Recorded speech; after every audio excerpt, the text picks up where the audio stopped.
2 of the Match of the Millennials here in St. Louis, the capital of chess in the U.S. The roller coaster ride continued as the game's future stars crossed swords once again on the chess world's brightest stage. The young Uzbek Vivisara Asalbayeva continued to shine as she won a second game in a row, but American phenom Carissa Yip managed to win a wild game in a marathon 112 moves to even the score for the girls in the competition. But it was Australian Anton Smirnov scoring an upset victory of the higher-rated Sam Sevian that helped turn the tables in favor of the world squad, who now hold a solid 2-point lead at the midpoint of the event. Can the U.S. make a bid for a comeback against a focused and determined world team? Day 3 of live action coming up next.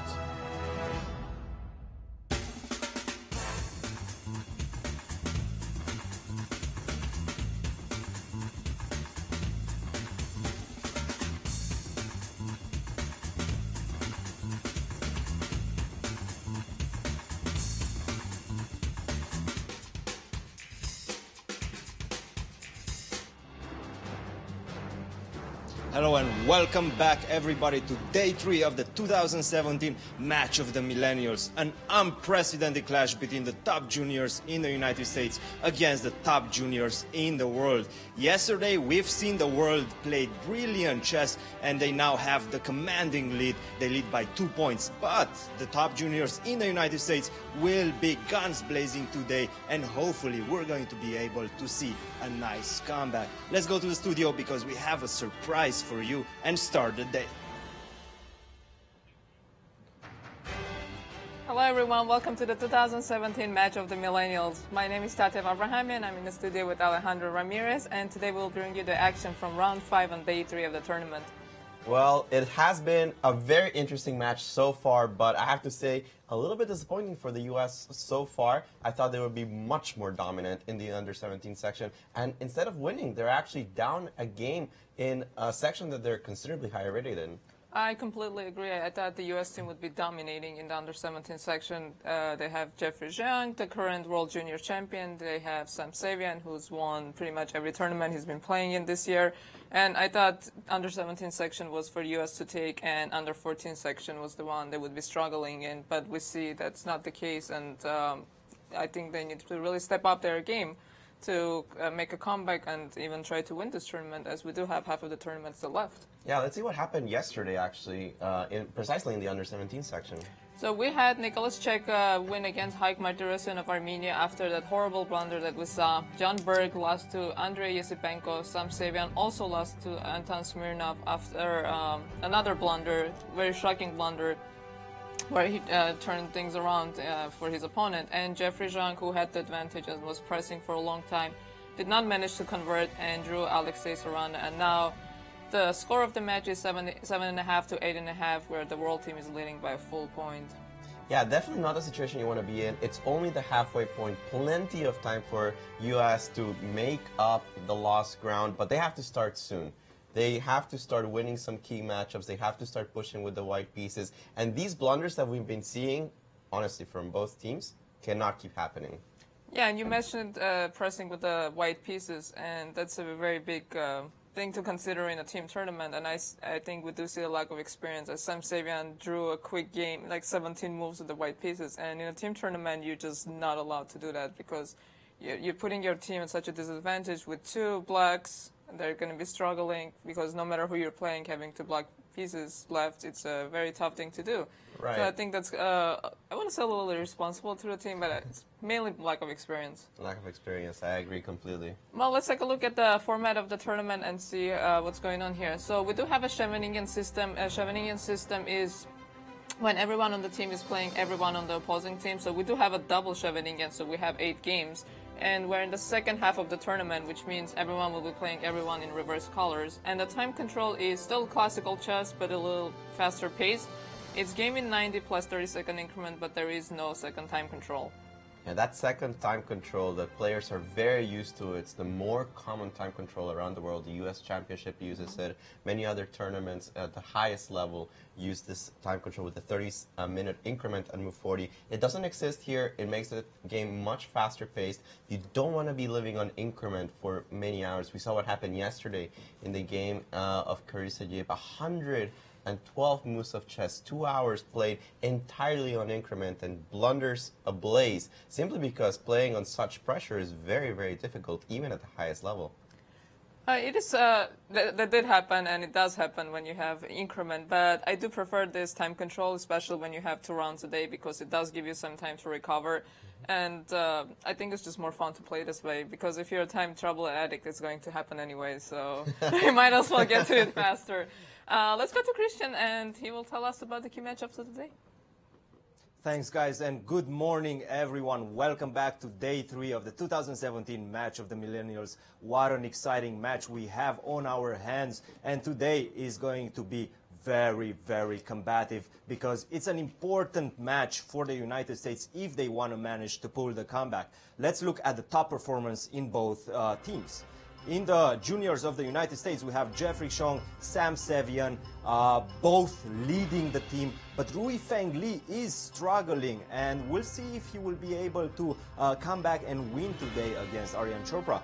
In the world team, we have Andrei Esipenko and Anton Smirnov leading the very, very powerful and combative world team.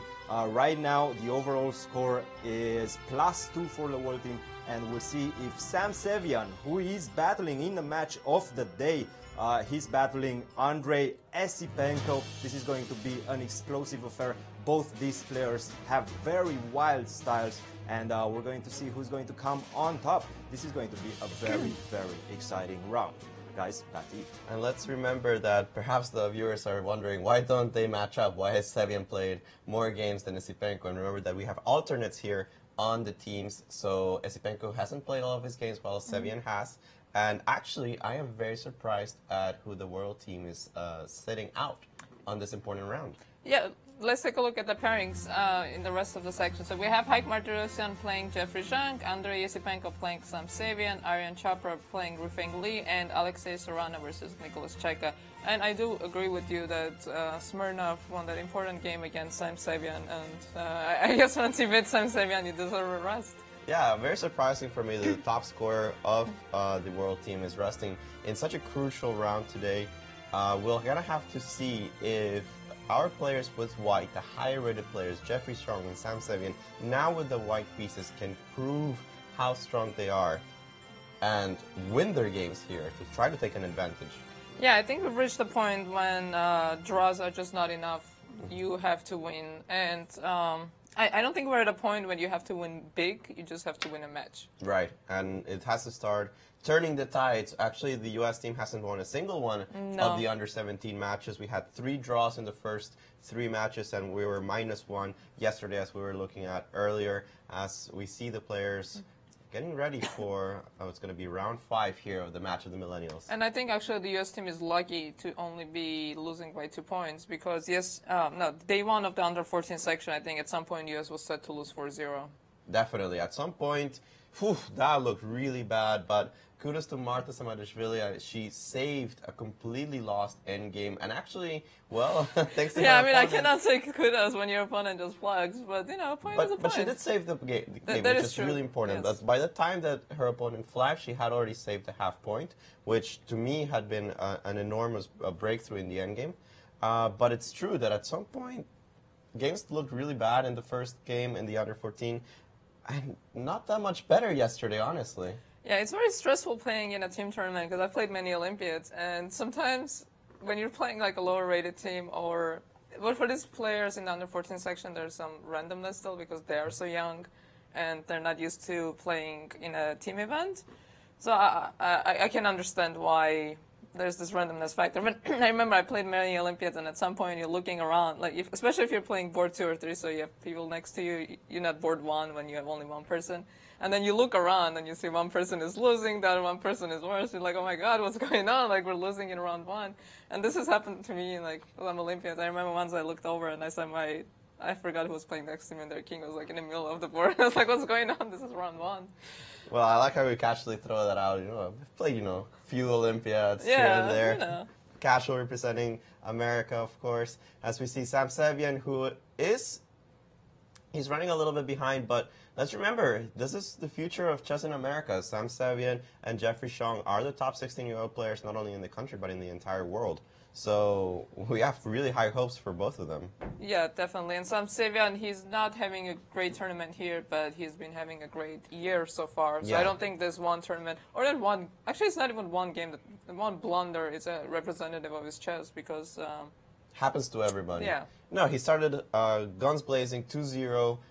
Yesterday he didn't have a great day. It's brought his tournament back. But let's see if he can recover. Today he's struggling with his clock. Already off to a bad start. Let's see if he can recover. He has white pieces here against Andrei Yesipenko. He cannot do what he did yesterday, which was just pretty much blunder away his advantage against Sarana. And he had to just draw in 17 moves, as you mentioned, in the team tournament. That is much less acceptable than it is in an individual one. Yeah, and we do see the lack of experience, and I do think the world team has better experience at this, or at least I think maybe they have a better team dynamic. I think they have a better understanding of what needs to be done in a team, and I don't think US team does. Rui Fengli is just simply struggling, and he's a powerhouse, but unfortunately he's not scoring any points, and that's dragging the whole team behind. Sam Sevian and Jeffrey Xiong, they're playing decent chess, both of them on +1, but Rui Fengli is just simply struggling.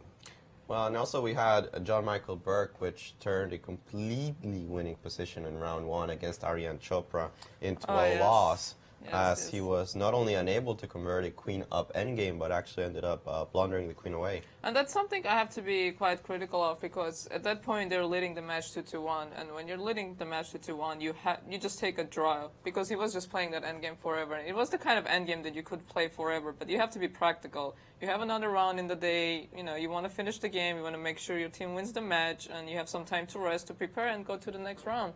There's no point of, keeping the coaches on the edge, keeping your team on the edge, and taking this kind of risk. And this is what I was talking about when I said there's lack of experience, because a more experienced player would just look at the team situation, realize they're winning, just make the draw, and just call it a day, and not go for adventures. Absolutely, I have to agree with you. Experience talking there. So, well, we can take a look at what's going on early in the opening here in the games. We'll see Sam Sevian saying a very typical Spanish.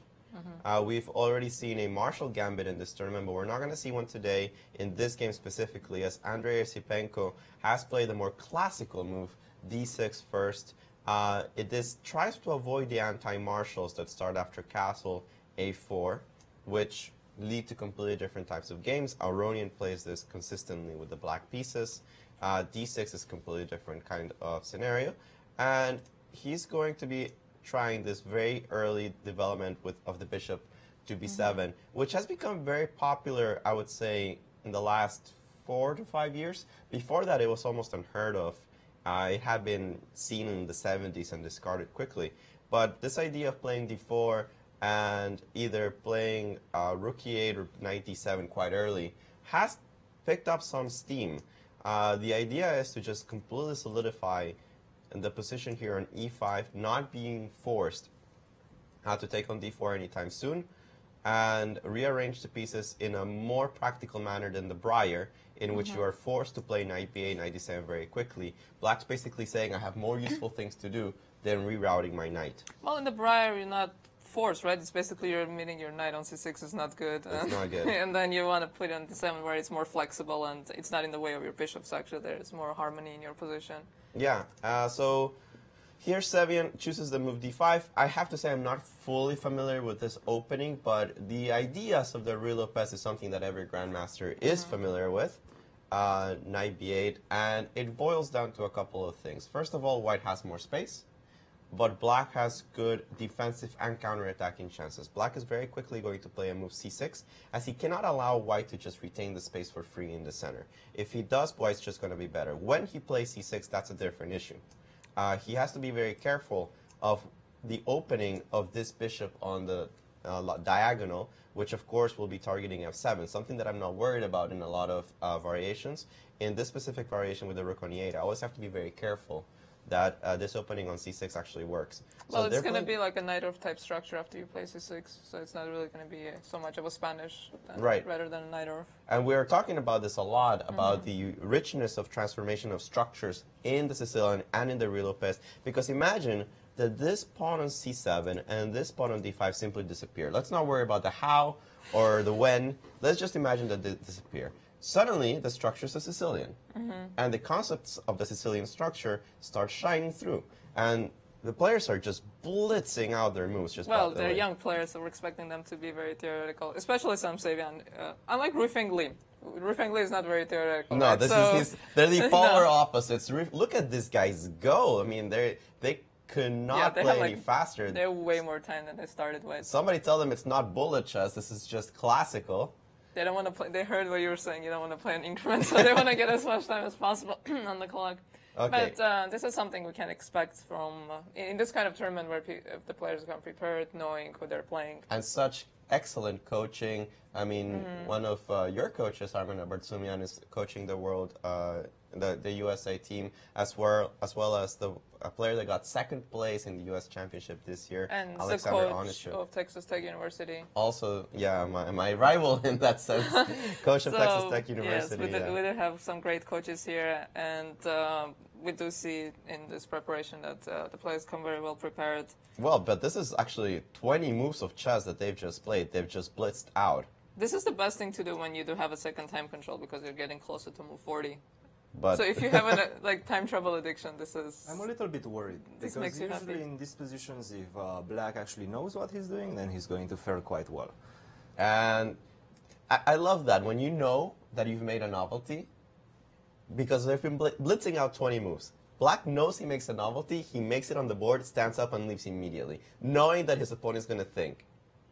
And I know Sam Savian for a fact. He's quite an easy player to prepare against. He plays all the time the same things. I had the same experience against him. I was playing white in a very important game in Chicago, and I did prepare like 20-something moves of theory, got a completely winning position, and just executed him afterwards. But in this case, black is trying to make a draw. He does have the bishop pair. He does have the worst structure because of the pawn on d6, but I think he's very, very close to achieving equality. But we do have a very, very important game on our hands, one that promises to be very, very explosive. This game between Chopra and Rui Feng Li, and this is probably going to be one of Tatev's favorites, because we do have a Sicilian. This is going to be explosive. After knight bd7, this is a chevening Sicilian, and white can choose two plans. He can either go castle, and after queen to a5, he has to go b3, bishop to b7, a3. This is a very topical line, but very complicated. Queen c7,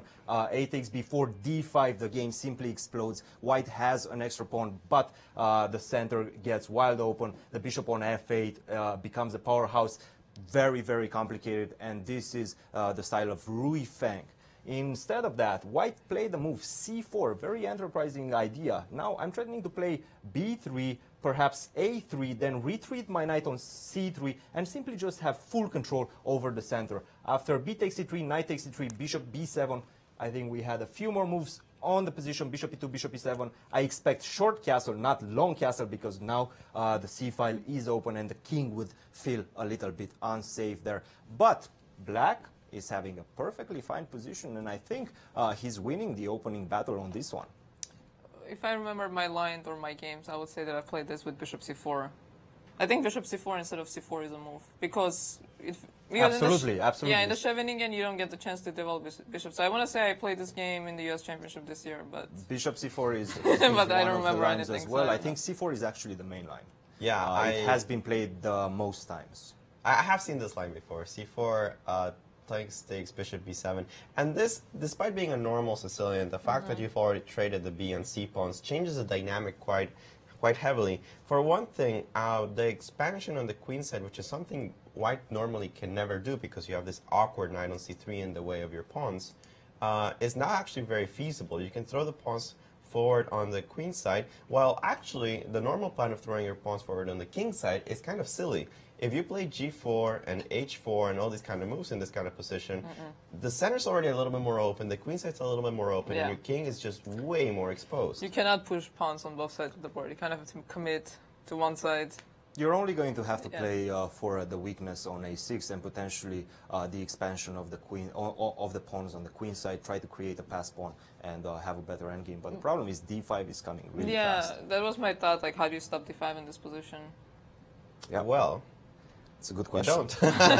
Because it's, I mean, unless you have bishop. I mean, you're not In going to play general, bishop I c4. think you have some ideas of maybe exchanging the knights on d5, and then with the bishop on d5, perhaps try a move such as knight f5. Some enterprising ideas that does, such as that one, to try to get the bishop pair. Another idea that I like, Christian, might be immediately taking advantage of the specifics of the position. And we talked this a lot about how there are general concepts, but also the specifics of the position. And in this case, the move rook c1 really appeals to me. Because I see why. if you put the rook on c8 just to match my rook, the move d5 will always be more difficult to execute. This bishop on e2 is already attacking a6, which means that after the massive trade on d5, nobody's going to be defending the pawn on a6. If you play d5 immediately, then after taking on d5, taking on d5, taking on d5, taking on d5, I have the idea of playing knight c6 at the end. This is precisely why I put my rook on c1, because now the knight on c6 is defended, and I'm winning the bishop pair. Well, actually, they played castle-castle, so they both And castled. your idea is actually very, very intuitive. But if you include castles first, now you have the extra option of actually playing the move rook f to c1 and perhaps keeping this rook on a1 for the future expansion on the queen side, a4, b4, creating the pass pawn. As you were mentioning, take, and also potentially you have the move knight c6. Yeah. And white would be better. If he manages to get the bishop pair, either bishop, then I'm going to have a perfectly fine position. If I grab your dark square bishop, your light square bishop is quite blocked on this diagonal and on the long diagonal because of pawn on f3. No, bishop f3 would be a terrible move. But overall, this is just a much, much better position for black. Black needs to prepare that move, d5, perhaps with a move such as queen to b8. I saw it playing while I was doing some research, rook fc8. And then only after that play the move d5. But this is going to be an interesting middle game battle. It's going to be a battle between strategic plans. Yeah, actually, and I like that Ru Feng comes very well prepared. You can see it on the amount of time that he has currently in the position, way, way ahead of time of his opponent already. He hasn't been blitzing out at the same speed that Sevian has been, but is still playing very quickly and very confidently. You must admit, you must assume that Ru Feng here is well inside preparation. Yeah, probably one of his coaches told him that playing e6, g6 is not a good idea. Yeah, and whatever happened, just letting your opponent go h4, h5 and just destroy your position. Yeah, whatever happened yesterday could not happen. As we have here, Ru Feng Li, 15 years old, quite a young player, hailing from Plano, Texas, part of the Dallas Chess School. Well, he's not the only player here. Also, Jeffrey Shong and him have been playing chess, well, together forever. And Christian and I, well, we've been playing this young player since they were kids. I remember we were They're actually still kids. discussing. No, we were discussing when they were like 10 years old, and we were saying, let's beat them now while they're young, because in 2, 3, 4 years, they're going to spank us. Yeah, I do have a plus score against Jeffrey. I have a +10 score against Ru Feng Li.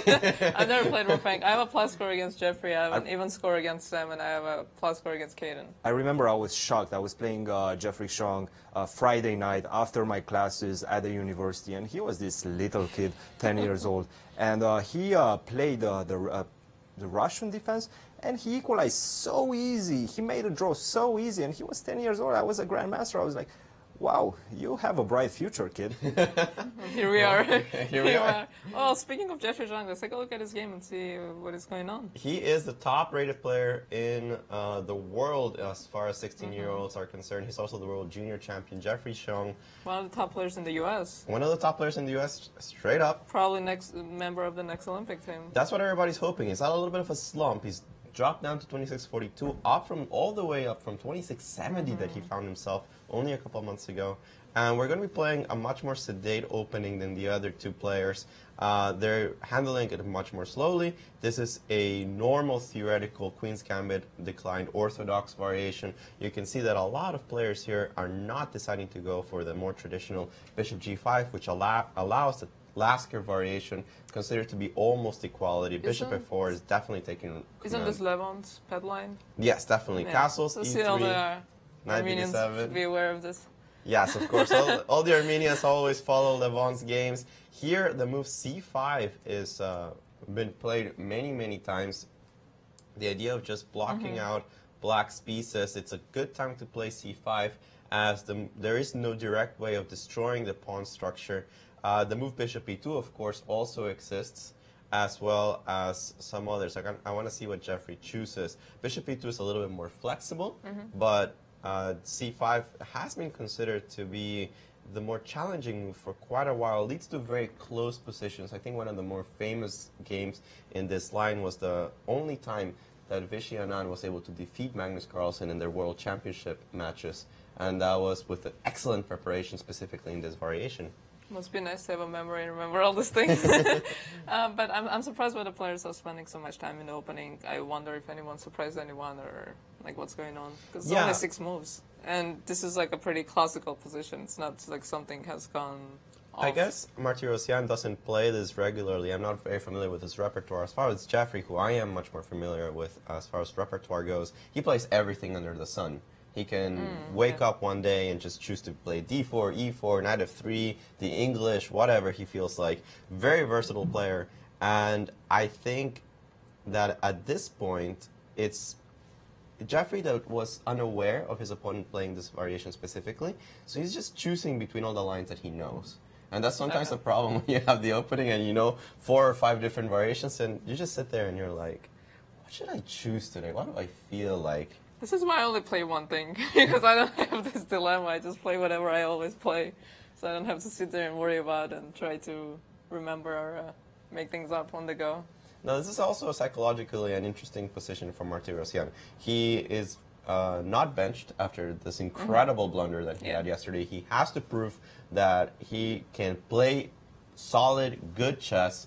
And he's doing it against one of the top players in the world with the black pieces. It's not an easy task, even when you're psychologically in the strongest of positions. So I want to see how strong he comes psychologically to this game after yesterday's debacle.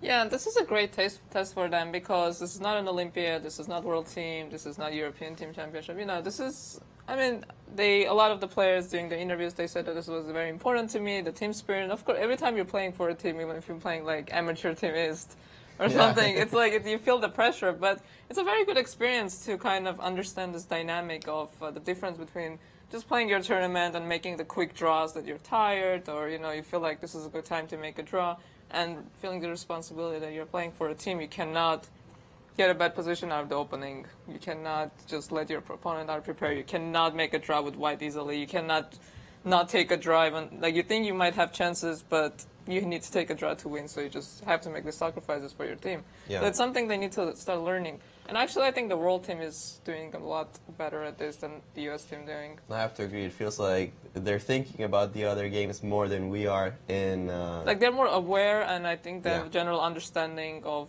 like how teams work. I think their dynamic in that sense is better. Absolutely, I have to agree completely with that. I also think in Europe, team competitions are much more prevalent than in the United States. They have leagues all over Europe. These players are preparing since a young age to play in those leagues. The Bundesliga, the French league, very, very powerful competitions. And they do get that feeling. The Russians have a huge league.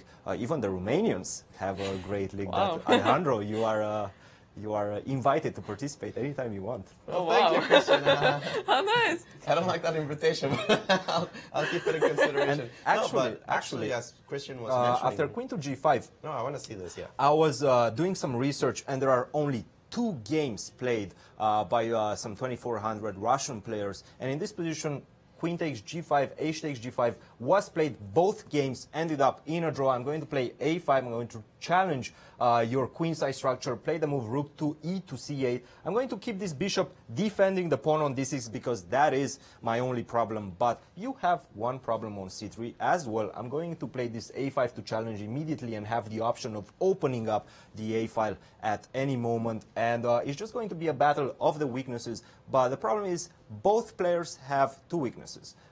you have the pawn on d6 and the square on d5, as black. White has the pawn on c3, and after a5, the option of black of taking on b4. So it's very, very balanced, and most probably it would end in a very, very easy draw for black. Instead of that, I really like what Sam did. He played this move, queen f3, which is a novelty, by the way, but it maintains pieces on the board. It maintains the queen next to the knight. We're going to see the action of the queen coupled with the action of the knight potentially bring some problems around black's king. I definitely like his approach. He doesn't want to exchange the queens. He wants to keep it as complicated as possible, and this is his style. He needs to get those active pieces, and he needs to start attacking the king.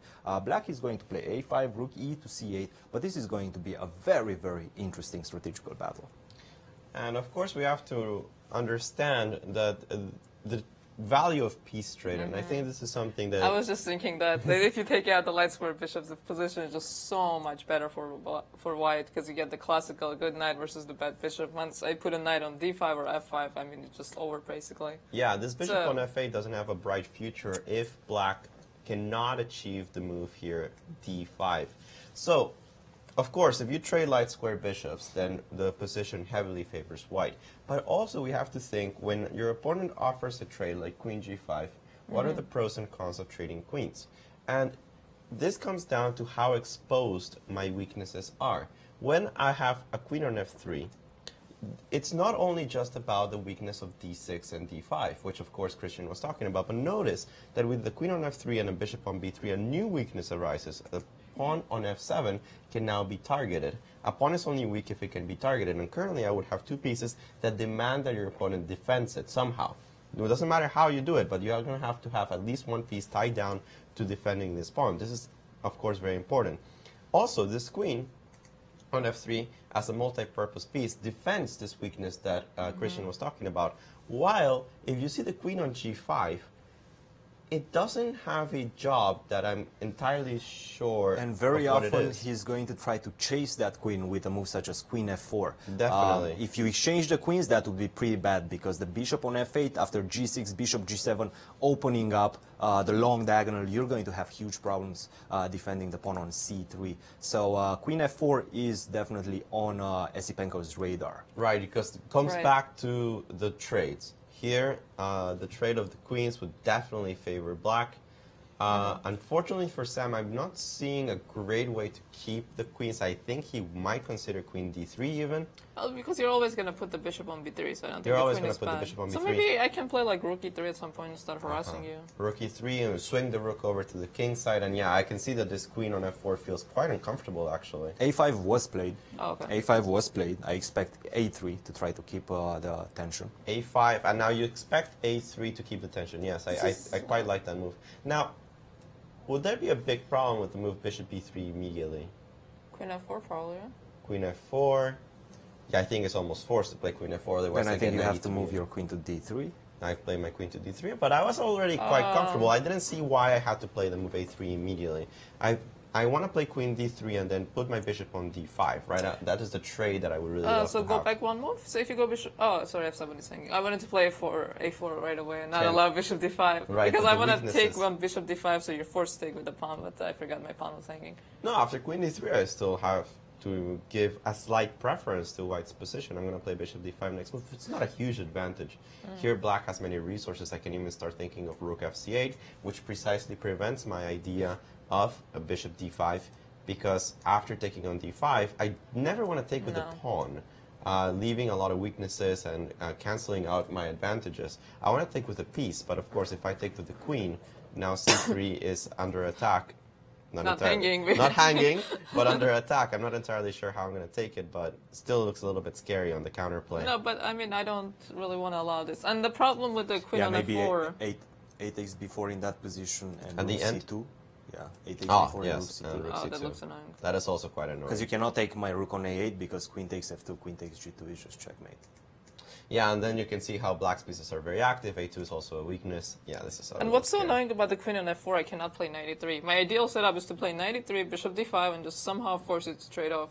that bishop, or at least... And get the knight directly right. to d5. Yeah. And at least if you're not going to exchange, you have to put your bishop on d7, which is not going to be targeting me, so I'd rather do that. So this is kind of like a hybrid between Najdorf and Sveshnikov. Yeah, a little bit of In the sense that that. the bishop's on f8, and we have this battle for the d5 square, which doesn't happen a lot in Najdorf. Nope. Because black usually has better control of it. And So it you have a shows knight. just how versatile the Ruy Lopez is. It can translate into so many structures, so many different openings and ideas. It's just a universal opening. Yeah, which is why it's recommended that beginners play it so they can learn Different play structures. different structures and to learn where to put the pieces in different kinds of position, as opposed to when you're playing the Sicilian, and they're very... Sicilian also has this kind of things, but it's quite unique in that sense, because in the Sicilian you have to make very strange decisions, whereas this is more classical and natural. All right, well, we're going to have to see... A move was played after Queen F3 because Sam is thinking. A5 was Oh, played. A5, sorry, yeah. Yeah, oh, so- okay, so Bishop B3 hasn't been played. So there's one more game we haven't looked at all. Okay, let's go there. Which, I forgot which game it was. Sarana versus Cheka, Yes, I believe. yes, Cheka. So let's take a look. Alexei Sarana, he's been a solid player so far against Nicolas Cheka, who was on the receiving end of the gift yesterday by Martirosyan. Although he had also a pretty bad loss against Ariane Chopra and the French. Yes. We're going to have a Chebanenko or A6 Slav, something that's actually fallen quite out of fashion, but still perfectly playable. Don't you play this? I do play this.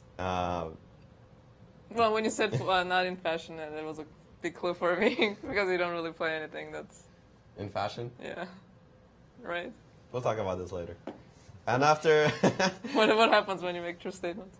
Bishop f5 is the line that I play, and it's the favorite line of the Chinese players. Both Wang Yue, Wu Zhangji, all of these Chinese players at the top level play Bishop f5. Knight b7 is considered to be the old line, and as far as I was concerned, Is this what you're playing? No, I play Bishop f5. Knight b7 is something that hasn't been seen in quite a while. Bishop f4, Knight h5. And there's actually two ways of playing here for white. Bishop d2, which is what Sarana chose, or simply the move e3, which defends the bishop and gives up the bishop pair, but the pawn on f4 will do a magnificent job of preventing the break e5, and now black has to come up with some sort of counterplay. And once you put all your pawns on the dark squares, you're not particularly attached to your dark square bishop. That's true, so it's actually the piece that you want to give away. Here after bishop d2, knight hf6, white could go bishop f4 and offer a draw. But of course, with a team tournament situation and being the higher rated player, white has no interest in this. Plays queen c2. And must say I am not terribly familiar with this queen c2 ideas. I have played this exact position before, but with the pawn already on h6. The way that happened was I was playing Elianov, and he played h6, bishop d2, and knight f6, and then we got to this position, and it turned out that h6 was actually a good move for black. Why? At the end of the day, actually, g5 can be an interesting idea. I forgot exactly how that game went. All I remember is that I somehow won a nice variation. But okay, that was a very long time ago. Literally 2004. Was this line in fashion back then? It was. Then 2004, this was all the rage. Everybody was playing this. Knight hf6, queen c2, g6 makes a lot of sense. With the move queen c2, white's indicating a very soon e4. But e4... It's quite committal. It's very committal. You have to be very careful about this kind of variations, because if you get something like this, and I'm able to play the move bishop e6 and then stick a bishop on d5, yes, white has a little bit more space, but black has an excellent square on d5, pressure over the d4 pawn, and just about enough space to maneuver all his pieces. Sometimes, if the bishop on the light squares is blocked in, like with a move like e6, this can be justified. But with the bishop already on e6, it's actually black that's taking over the initiative. So this has to be done with a lot of care. After the move g3, white is playing a little bit slower, but you can see still playing over the center. He still wants to get this e4 move in at some point, and Cheka decides, hey, you're wasting too much time. I'm going to counterattack on the other side of the board. b6, a logical break in this kind of positions, since after b4 and a5, he's trying to take advantage of the fact that this rook is on D1 and not on A1. Now, what black has to be very, very, very careful in this kind of scenarios Very is... tactical solutions here, right? Yeah, is exactly the tactical solution of B5. Does B5 work? Usually, I want to be able to just take the pawn and liquidate the queen side. But taking on B5 here looks like it's almost losing. If I play C5, and then I can capture on B5 with the knight. No, I think after B5 you need to play bishop B7. Actually, can I take? Yeah, this is the Can I take tactical on solutions. No, I don't want to take on C5 because you have a rook on D1, so I don't want that opening up. But I think this might work. Let's see, taking on C5, So if taking knight on B8? C6, knight B8 is almost forced. I might lose my D5 pawn, but Details. No, actually, that's very important. no, you Pawn take takes- and then I think you have bishop G5, which looks very takes annoying. bishop G5, and yeah, it's Yeah, actually... it's like the- you're ready for this, and I allowed you this. Yeah, you might wonder sometimes, you look at positions like this, rook E8, and you see these two pawns on D4 and D5. As an amateur, a lot of players would look at this and they would never play rook A D1, because why would you? There's a bishop on D2, a pawn on D4 and D5. But you know the plans, and as an experienced grandmaster, you just know more or less where the ball's going to be rolling, and you know that at some point the center's going to break open or black's going to suffocate. So you're ready for this kind of breakthroughs. And look at this variation we were looking at, in which actually the rook on D1 ends up being perfectly placed, pinning this pawn on D5, getting ready to play the move E4, and this looks like a huge advantage for the white side, as I can't actually see how you defend the pawn properly. If E6, I think E4 is just a double threat that's extremely annoying. And the rook D1 is the kind of move that is very hard to explain to amateur players, because this is something you tell players not to do, not to put the rook behind the pawn and on a closed file, and then all of a sudden, oh, this is one of the main ideas. And that's one of the tough parts of chess, that we have all these general rules, but then there are the specifics of the position that you completely have to break those rules, and it's kind of hard to explain why or how. Well, in this position we did a specific line, but sometimes it's just hard to explain why a piece belongs where it belongs.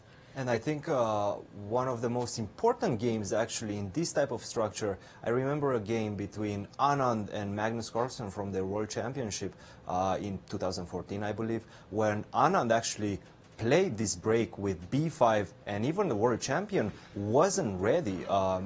They went into like a deep theoretical option in which the novelty came at move 25, and completely demolished Carlsen, the only game that he won in that match. And you can see how dangerous these breaks are. And a very, very key difference in that game, I think the pawn was on E6 and the bishop was on E7. Yeah, this bishop was over And here. the bishop on G7, I think, is a little bit worse placed, because with the pawn on E6 and the bishop on G7, you leave the key square D6 unavailable for potentially a white knight, maybe knight B5, knight D6. So I definitely prefer white.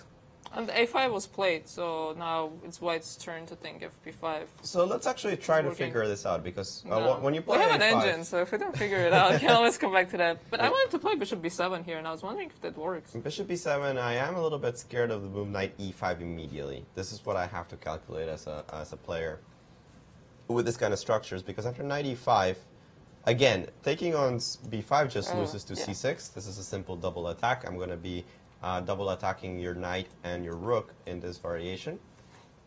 Can't even take on E5 there. Okay, actually, I can even take But I don't E5 think you here, want to do right? that, yeah. So that just flat out doesn't work. The taking here on C5 looks worse than the previous variation. So maybe just rook C8. I don't want to give up my bishop, But rook maybe it's C8, okay. I think, loses this pawn. Because I take with what actually doesn't really matter what I take with. Oh, and you just take And there. I just take on D5. But, Because this bishop has been unleashed. yeah, I don't want to allow that. So let's figure out what to do after B5. Now, my guess is this is what Cheka was calculating. In this position, after the move B5, I think he's going to take on B5. And after this scary-looking move, C6, knight goes to B8. Now, if you take on B5, knight E5 is the best move. If you take on B5, I have this tricky little continuation. Knight takes C6, queen takes C6, bishop to D7. I regain my piece. I have a pawn up. I'm going to solidify my bishop on C4, B5, and that's just completely winning for black. So I believe this is what He calculated, he decided to play a5, allow this move b5. But the problem is, after c6, after c takes b5, I can just simply take knight takes b5. I'm maintaining this threat of playing c6, c7. Now, potentially, okay, you're going to take. I always have the option of solidifying this knight with a4 in case you attack it with bishop a6. You definitely don't want to take on b5, allow my pawn from a file, go to the b file, connect these two passers, and that would be just game over for black. But this position is very, very unpleasant nonetheless. Yeah, I agree. That looks very uncomfortable to allow this pass pawn on c5 without your development completely finished. I have to agree that this line that Cristian is mentioning looks so uncomfortable. This is the current position on the board as Alexei Sarana from Russia is thinking about what to play in this position. The b5 move is obvious to every single player past a certain strength, but the calculation of it can be a little bit tricky. I like this trap that Cheka has put together, but perhaps you see a nice trap and you think, oh, this is a nice variation, but you don't calculate the alternatives properly.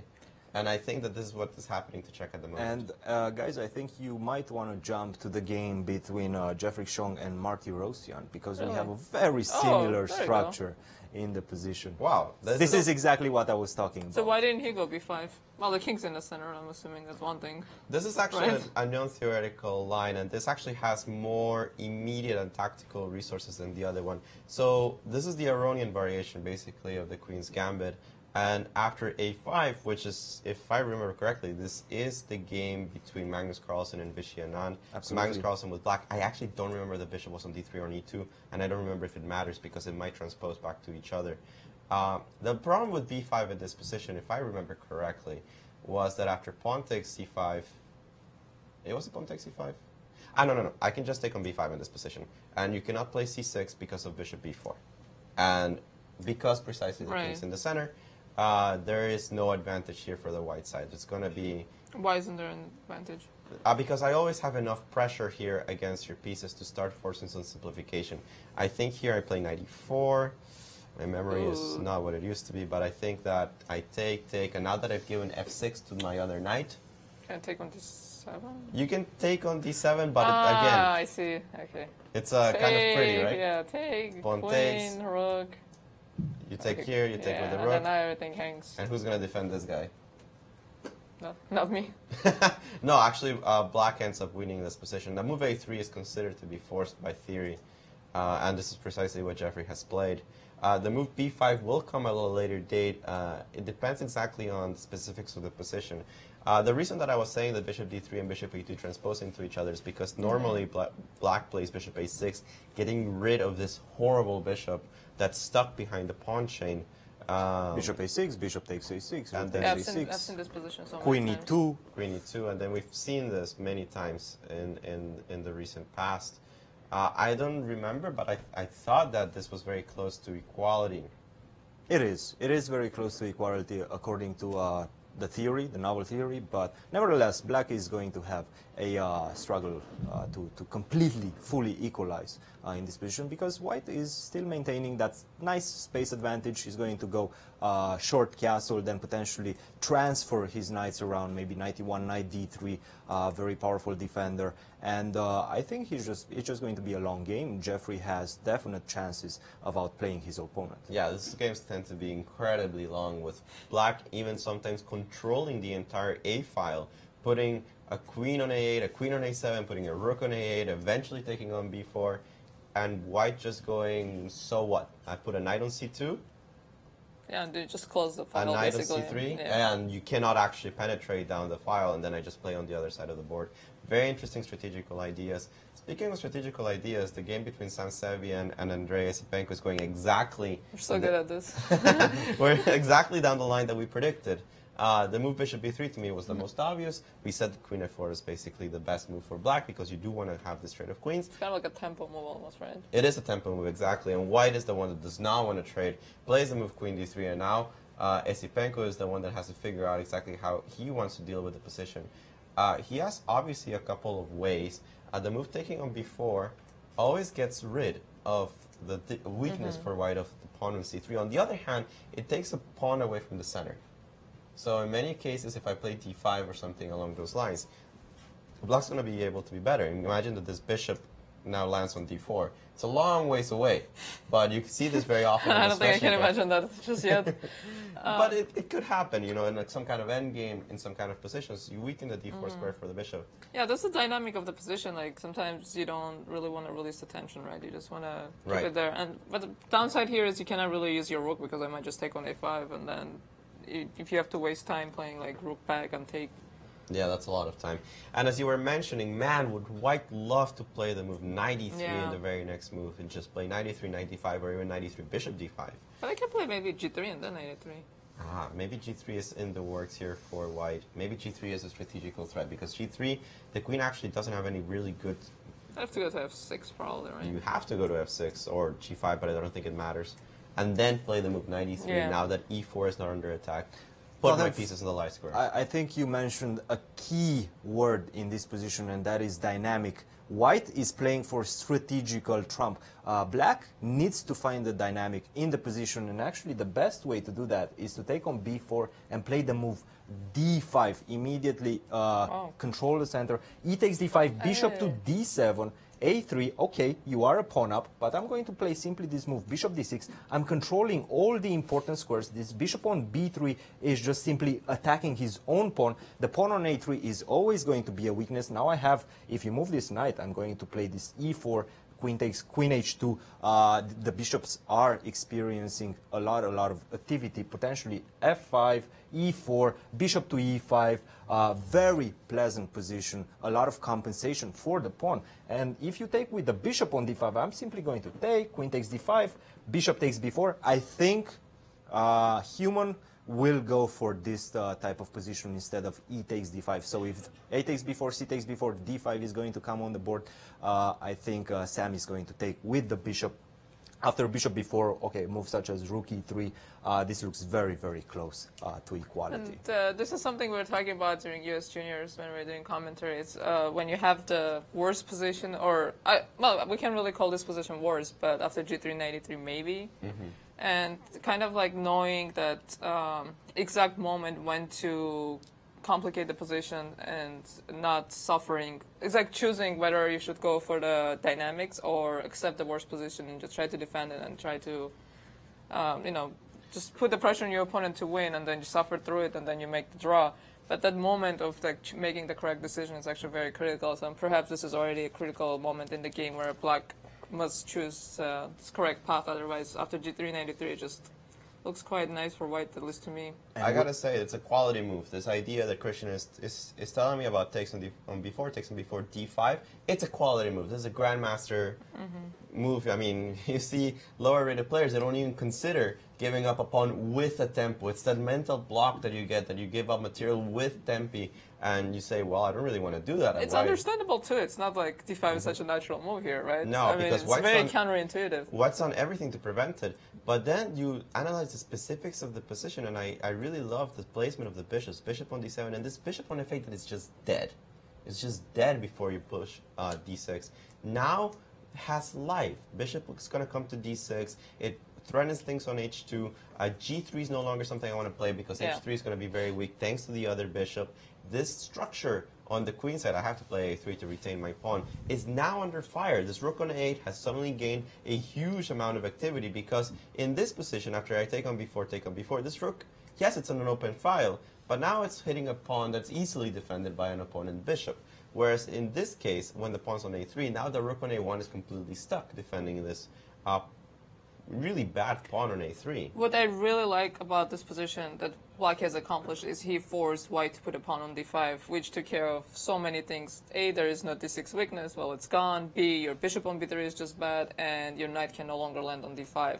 So in just one move or one idea, you basically just kill your opponent's play. And now the knight on f1 actually doesn't really have a good square. If I can land it on e4 and then somehow go to c5, but that kind of seems like a long ways away. No, this is such a critical moment in this game, in this whole match, because if Esipenko manages to find this idea of a takes b4, c takes b4, d5, then the world is going to have a very, very positive outlook on this round.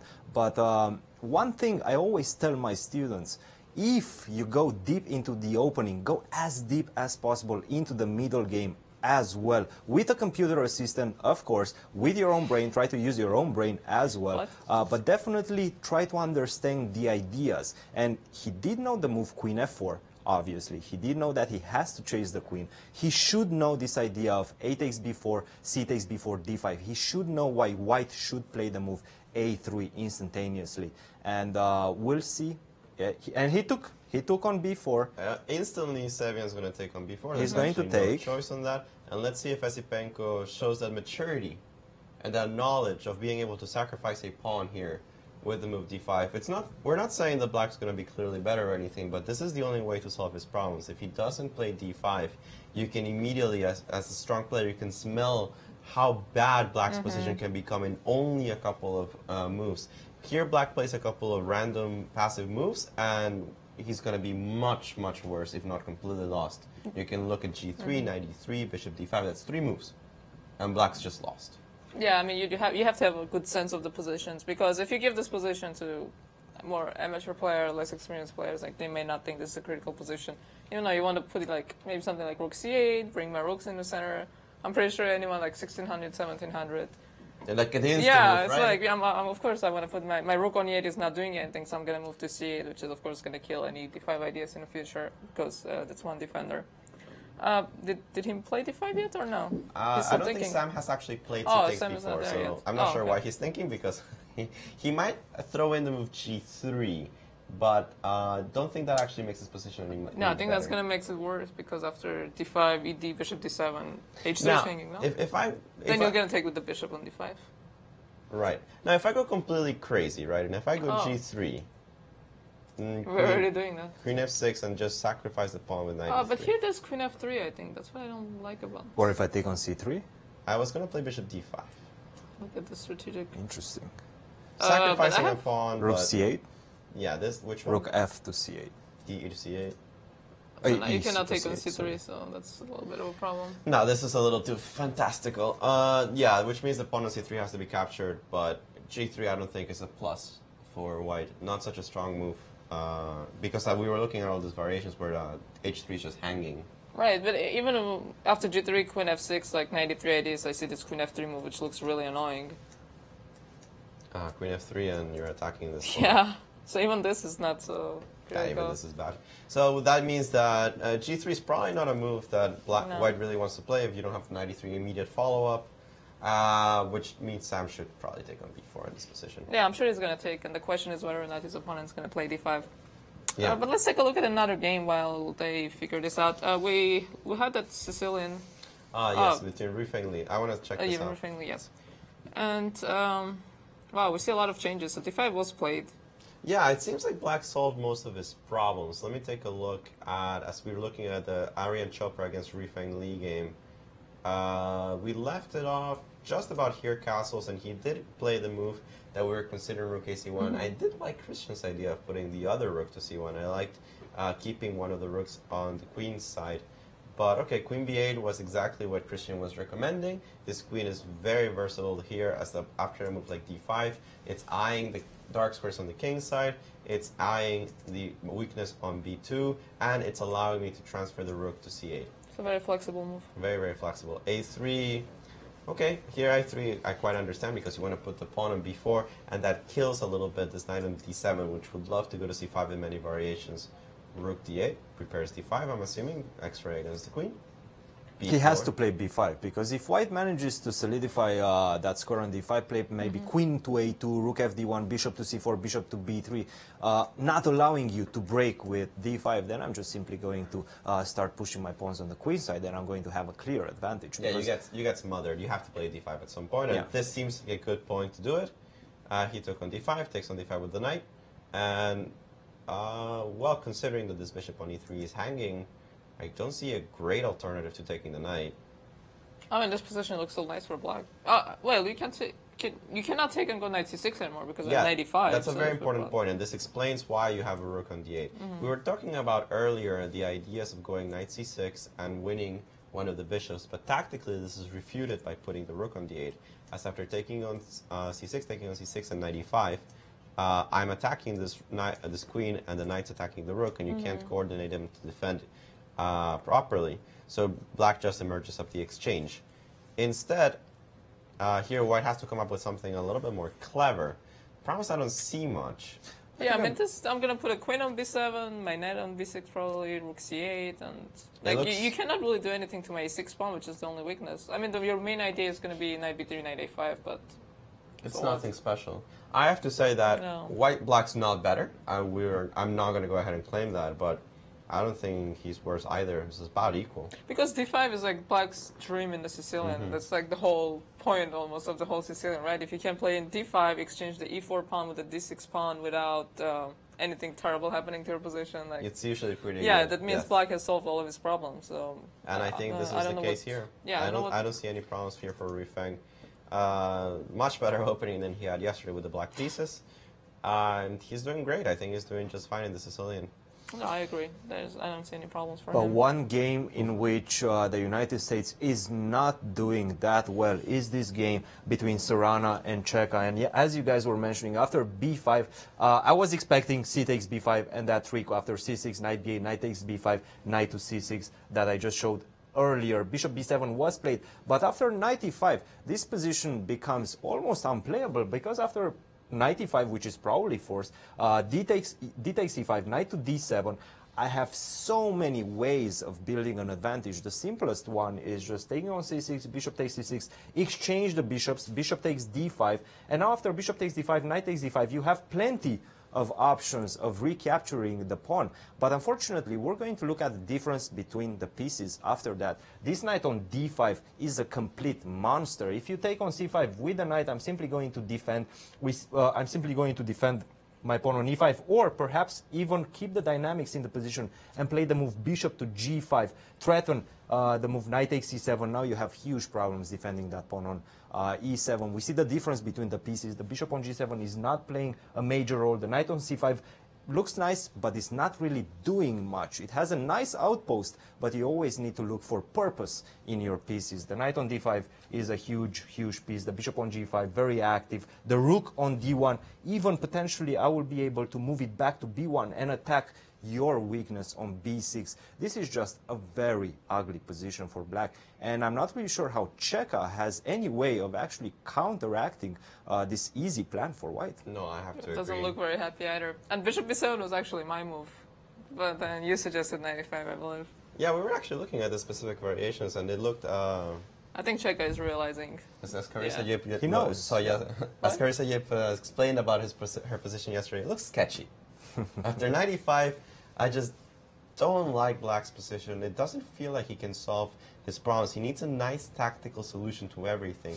But because of the placement of some of the pieces, specifically this rook on d1 is super annoying in every variation in which this pawn on d4 disappears off the file, either because he captures a knight on e5 or a pawn on c5. In all of these variations, it just feels like black doesn't have enough to equalize. And if you don't equalize in this position, you are... Okay, prediction. Really, really difficult. It's going to be really difficult. Oh, no. Prediction for the score for today's round. Now that we're maybe quarter way in the round. I say 2-2. I think Optimistic. Serrana is going to win for the world team. Rifeng is going to bounce back and score for the American team. Sevian is going to make a draw. And I think Jeffrey is not going to be able to break Martirosyan, and that's going to be a 2-2. That's my prediction. Oh. What about you guys? Oh, I think US team is going to lose again. Oh, no. No. That's not a good prediction. Well, I think, let's see what's going to happen. What is the game we're looking at? So I think Nicholas, I don't like saying this. I don't like saying someone's going to lose. Nicholas is in trouble. I think Nicholas is going to lose, and... Yes, Nicholas is going to lose. I mean, this position is already very difficult. Maybe Sam will also lose, so I think it'll be like 2.5 to 1.5. Sam is Sam's going to gonna lose? Wow. I mean, position is... It's an interesting position. I said maybe. I think Sevian is going to I, hold the draw. I'm not going to say Sam's name. But I think it's pretty universal to say that Czech's position is so bad that it's kind of hard to even optimistically say he's going to try to hold. So you don't think Rui Feng is going to be able to take advantage of the fact that he completely equalized out of the opening? No, but my boy, you my just boy equalized. My boy Jeffrey's gonna gonna come pull through. Come on, the guy's not even done with the opening. It's a solid position, but he's the higher-rated player. He has more experience. I believe in him. His opponent just blundered. What did horribly. Oh, No, yesterday. I was like, what? Psychologically, he's done. It's time for Jeffrey to take advantage of this and play a good game. But Jeffrey completely butchered his endgame advantage. He had the winning rook endgame. Yeah, that was very strange yesterday. He played fast, and then he just missed a very, very simple tactic that just equalized the position instantaneously. And then he had to agree. We saw on his face that he was quite disappointed. We'll see if he manages psychologically to bounce back today and score a very, very crucial victory for the juniors of the United States. Yeah, these kids are like 16, 17 years old. I don't think they have like this heavy burden that we do of years and years of making mistakes and messing up positions, not winning tournaments. I think for them bouncing back should be pretty easy. Yeah, like what problems do they have? Well, there's a lot of pressure on these guys. And let's remember, I think Alejandro... I understand that, but I mean, this is not a tournament. I think they have like a lot of pressure. Now, I do want to point out that And Alejandro, you were mentioning yesterday, Jeffrey had a rough year. He has had a very rough year. He's been feeling the pressure this whole year. Sam Sevion is breathing on his neck. He's basically the same rating as him right now. He had a 100 points advantage last year, I think, at some point. Yeah, it was about 100. During the year. So, you know, it's difficult. It's difficult.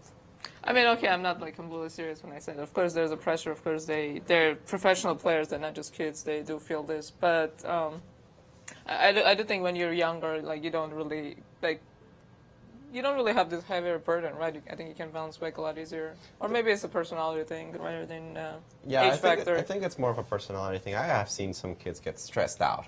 I mean, on every single game of chess. So it depends on their attitude, it depends on their coaching, it depends a lot on the pressure that's put in by their parents, by their coaches, sometimes even by the entire country that gives them the support to be in many, many different tournaments, right? They're like the pride of the country and they're being followed everywhere, especially in countries where chess is such a big deal. Like in Costa Armenia. Rica. Well, back in the day. No, that's true. Yeah, especially like, I mean, like I was saying, of course this is a serious tournament, but especially like if you're traveling from all the way from Russia, Armenia, you do want to feel the pressure. But at the same time, this is not, like, again, not the Olympiad or anything. So this is more like you want to gain the experience, and if you're going to make mistakes, this is a good place to make your mistakes. I could say so, but somebody that's not making any mistakes so far today, I really like the mastery that this guy is showing us. Andrei Esipenko, 15 years old, excellent understanding of the position, has played the move D5 that we were looking at. I really like this move. You give up a pawn with a tempo, you give your opponent a pass pawn, and still, because of the dynamics of the position that we were explaining earlier, it's completely sound and actually the best move in the situation. Yeah, I mean, this is a great move, and I think maybe this took Sam by surprise. And we're going to take a little break very soon, but before that, we do have a feature about the world team coming to the U.S. It's my first time here. I've enjoyed everything. The hotel and the playing hall are excellent. Yeah, this is my first time in St. Louis. In fact, my first time in America. It's quite a nice city. It's pretty big, and the hotel is quite nice. It's my first time in the U.S. and St. Louis. I like it here very much. The chess club is so cool. Thanks to the organizers for the great organization and the club. It's my first time in the U.S. I like it here very much. It's very beautiful and clean. The chess club is great, and it's very obvious that chess is developing in the U.S. I saw the biggest chess piece, the king, just opposite the road. So yeah, it is nice feel. Yeah, this is my first time in St. Louis Chess Club. It's nice to be here, and many places have been here, Skyson, Castro, so I'm happy to be here.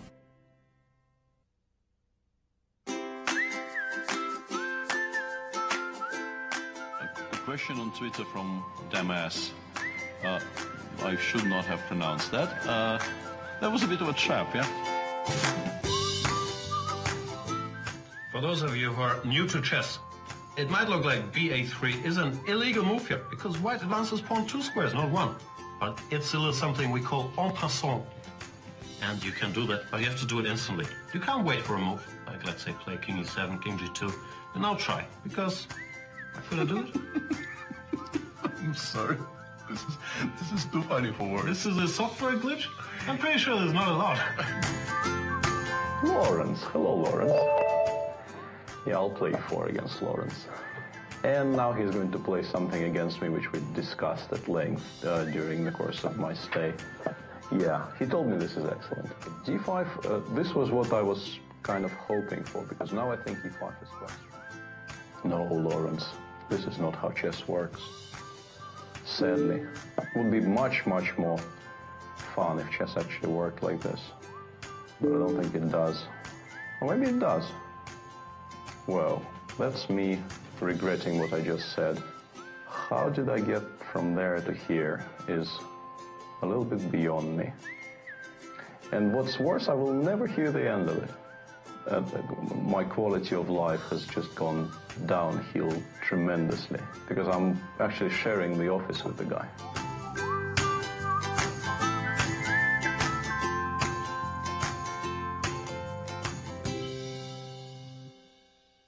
Be surprised. Be intrigued. Be delighted. The World Chess Hall of Fame in St. Louis is nothing you'd expect and everything you love. 3 galleries highlight the history, culture, and creativity behind the game. Explore chess in ways you never imagined. It's a one-of-a-kind cultural institution where rare artifacts and world-class art play together. The World Chess Hall of Fame. Mind, art, experience.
welcome back everyone. If you're just joining us, this is round 5 of the Millennial Match Tournament under 17 section. My name is Tatev Abrahamyan. I'm in the studio with Grandmaster Alejandro Ramirez, and we're bringing you all the action from round 5, day 3 of this tournament.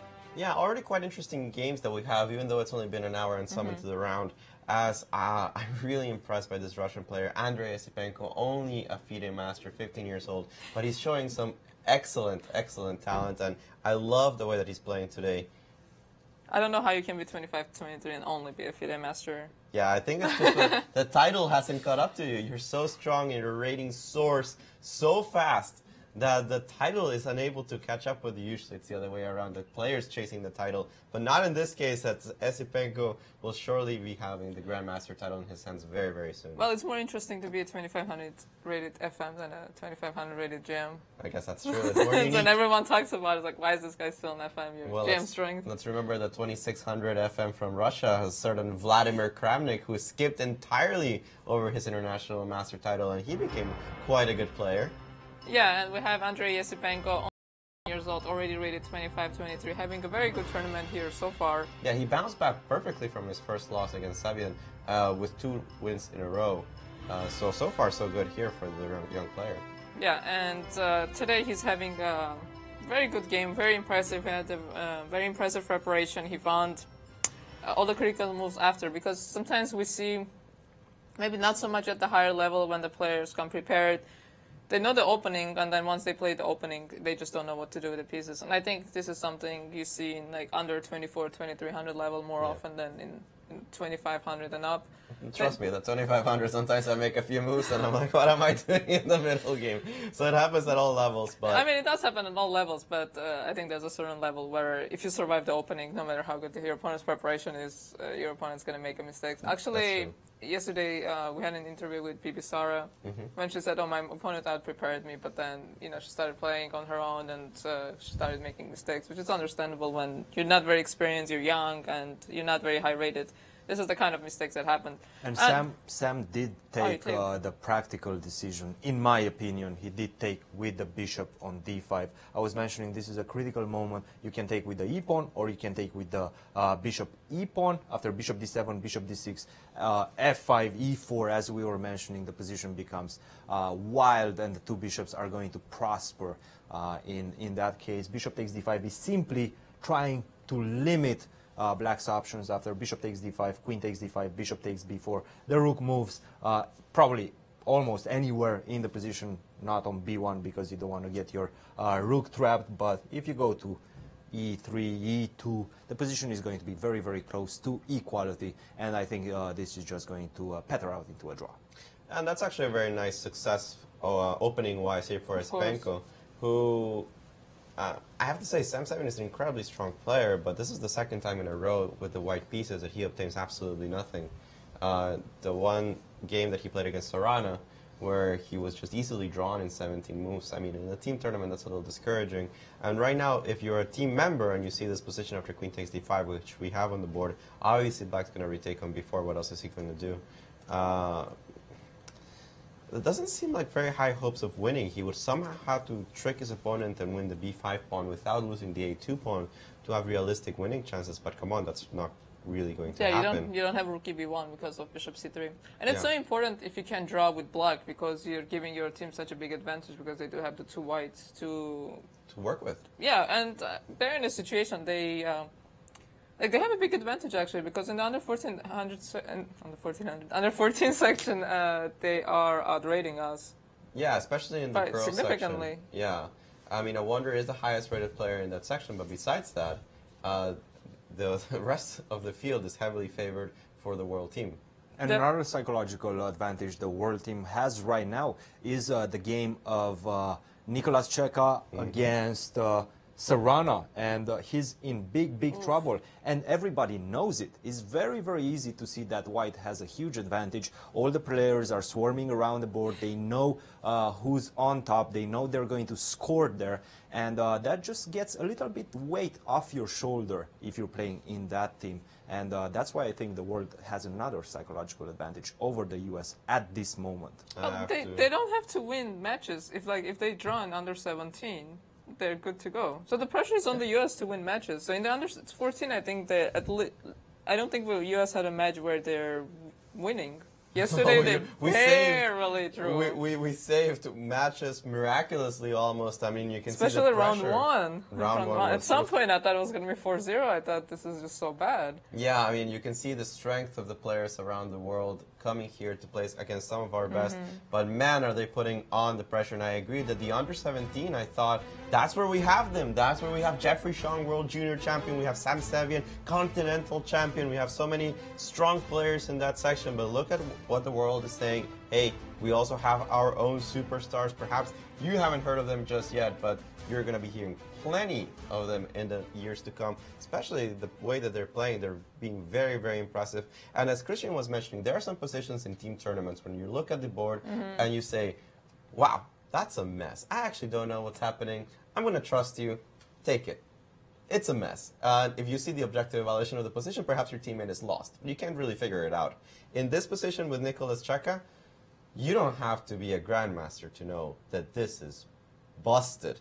This position is completely lost. Actually, I already think the move e6 should be winning.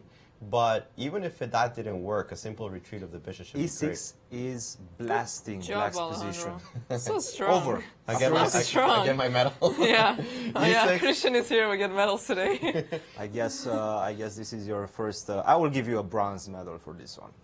We'll get to the gold. Well, I guess medals. the best move when I get a bronze medal. We'll get to the gold medals towards the end. Okay, so what happens? So after e6, the position is just completely over. I'm not really sure what you're going to play. I'm going to take your pawn. The pawn? I'm going to tell you all your pieces are hanging. Yes. Hop. Bishop takes h6.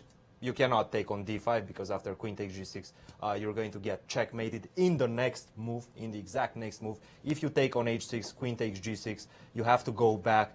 But now I'm just simply going to transfer my knight, knight f4. I'm threatening this move, knight h5, queen takes g7, checkmate. The bishop on c6 is unpre. Queen takes e6. If you manage somehow to defend all these other threats, like such as knight c5, knight h5, knight takes e6, this position is just completely hopeless. So let's look after bishop takes h6 at the move, or let's look at after e6 at the move h takes g5.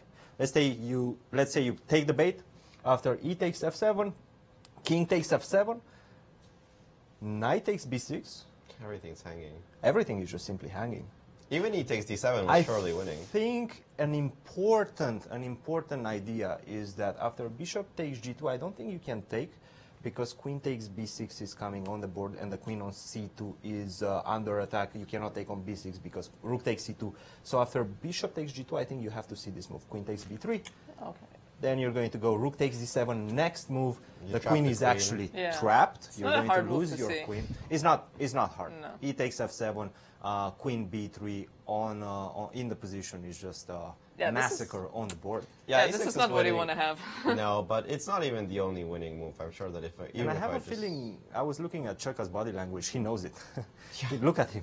He should know it. I mean, come wow. on. Yeah, it's not and even though those are very flashy variations, I mean, after the move at e6 that we were analyzing, pawn takes g5. I mean, yes, I can start calculating pawn takes f7, but if I take on d7, you just kind of resign, right? And you're going to lose a queen. No. Bishop d7? Because of the trick of... yeah, I was going to take and fall for the same trick, even though that's probably also losing. Because after no, it's opposite color bishop, so... Wait, But I have a pawn on b7, so... Nah, this is almost lost, but I agree e takes f7 is much cleaner. Yeah, but I mean, he has all the time in the world, has the position, he's just going to sit there and figure it out, while his opponent's going to sit there and suffer. We do expect him to find the move e6, but as I mentioned, I would be surprised if it's the only way to win the position. Okay, let's find another way. You might earn a gold medal today if you find another way to win. You're not earning anything for this one. Wow. Bishop e3. Moving the bishop back. F4, bishop e3. Bishop e3, bishop f4 is a huge advantage. Yeah, definitely not getting a gold medal for that. Gold medal for that. E6 is winning, but you know Serrana is looking at e6. Yeah, right? No, definitely. You want to give the killing blow. We talked about this a lot in the U.S. Junior Championship, where if you give your opponent more and more chances, you keep forgiving them on the coup de grace. I mean, you might get in trouble. You might give him hopes. You might give them positions in which you can actually recover from. We saw it in the U.S. Junior over and over and over again, positions where one side should just finish their opponent off, and they didn't. And let's see if Alexei Sarana from Russia here can find the killing blow e6 that just seals the deal, does not allow counterplay. That is the game. Yeah, but I mean, I don't see why he wouldn't find it. I mean, maybe he miscalculated something, but definitely he's calculating e6 right now, 100%. Yeah. And we're talking about in U.S. juniors, but here we have very experienced players, 2,500 grandmasters, and they're not going to give as many opportunities as someone like 2,400, 2,300. And if you do give these opportunities, your opponents are not going to be as forgiving. Like if you give your advantage away, that might just be it. Yeah. Here we have Alexei Sarana, grandmaster from Russia, 25-10. I mean, lower rated than the FIDE master. I really, that's true. No, but an amazing player, of course. Not only just grandmaster strength, already has his title, and he's been playing a solid tournament here. He drew Jeffrey yesterday? He drew Jeffrey, he drew Sam.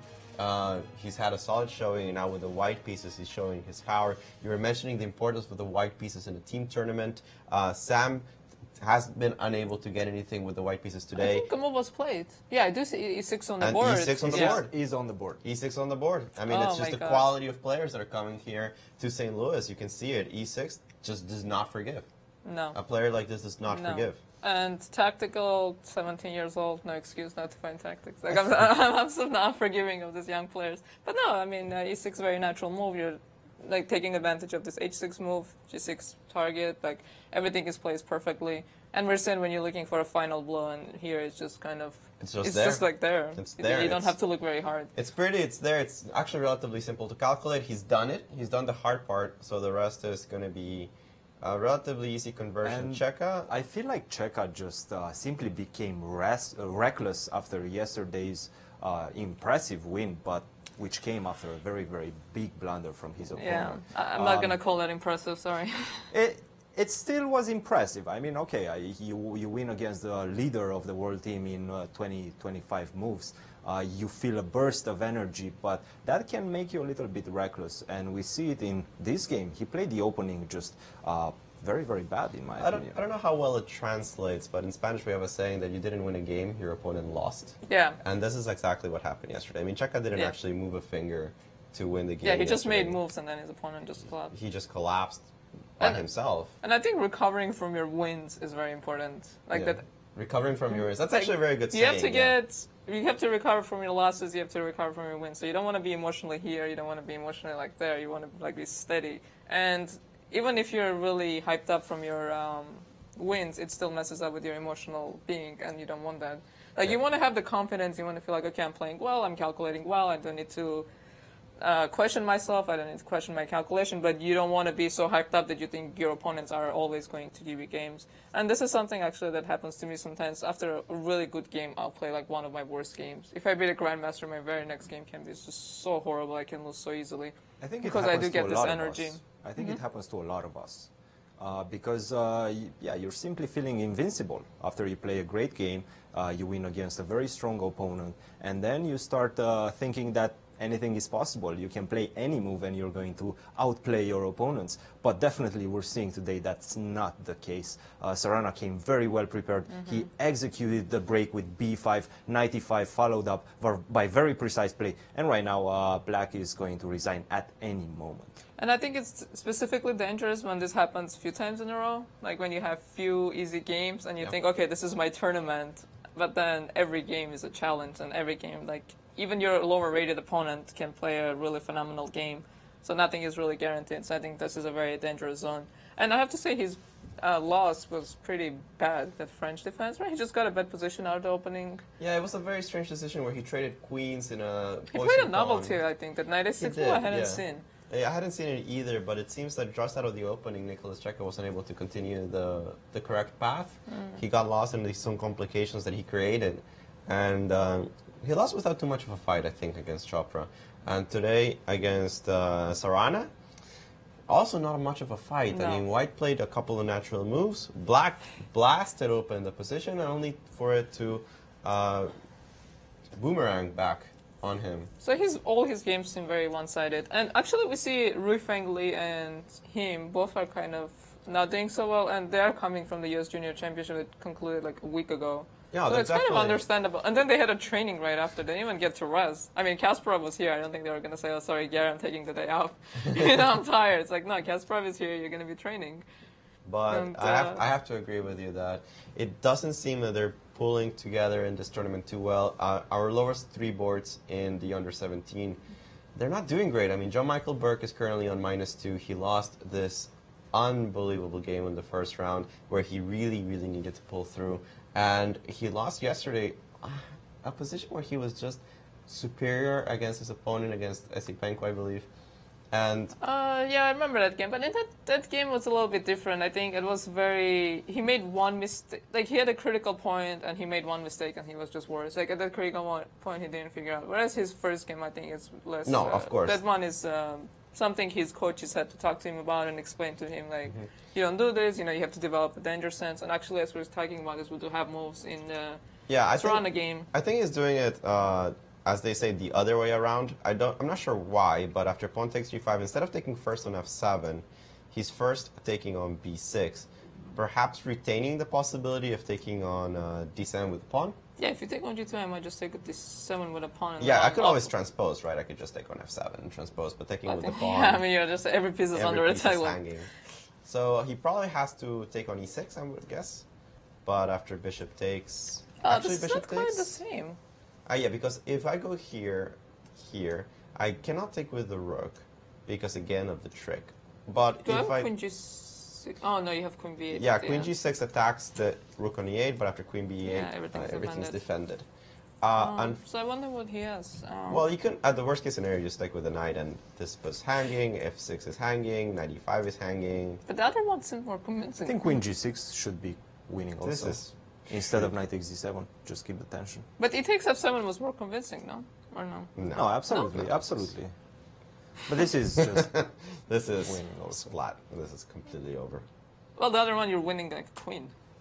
This one I would be surprised I don't win more than that. I remember that game in the US Juniors when one of the players won a queen and you were like so critical. It's like, this is not good enough. I don't want to win an extra queen. It was like, made. why It was made on the board. You don't win a queen when you have made on the board. You just don't do it. You give your opponent chances. Now you're making it sound like he won a full queen. He won a queen for a rook and a piece. So it wasn't as clear cut as you're making it sound. The engine actually, after f takes e6, they just want to take on g6 first. They don't want to activate your rook from c8, not bishop takes e6, rook takes 6. Just take on g6, maintain all the threats in the position. The e6 pawn is also vulnerable because the rook is not on the 6th rank. This is just game over completely. So what I'm wondering, maybe knight takes b6 could be an idea for black, but after e takes f7, you have to play a move such as king to f8. If you take here after queen b3, this is just simply game over on the spot. You do have to play the move king to f8, but after queen takes g6,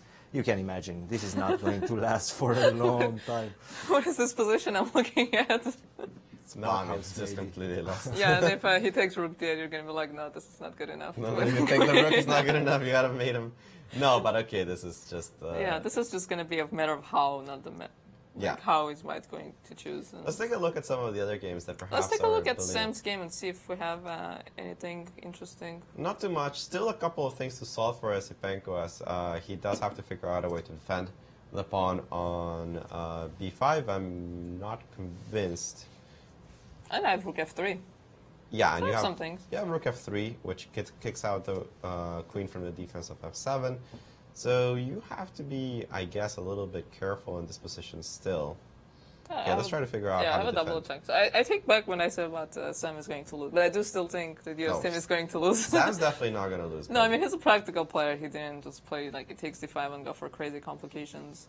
And again, this is something that comes with experience. Like, you kind of look at the position, like, yeah, even if you don't know the objective evaluation, you're just like, no, I don't want to deal with this, and you just go for something safer. Right. All right, so how do I defend here, actually? Well, there was a common tactic in, I think, yesterday's broadcast, and that was materialism.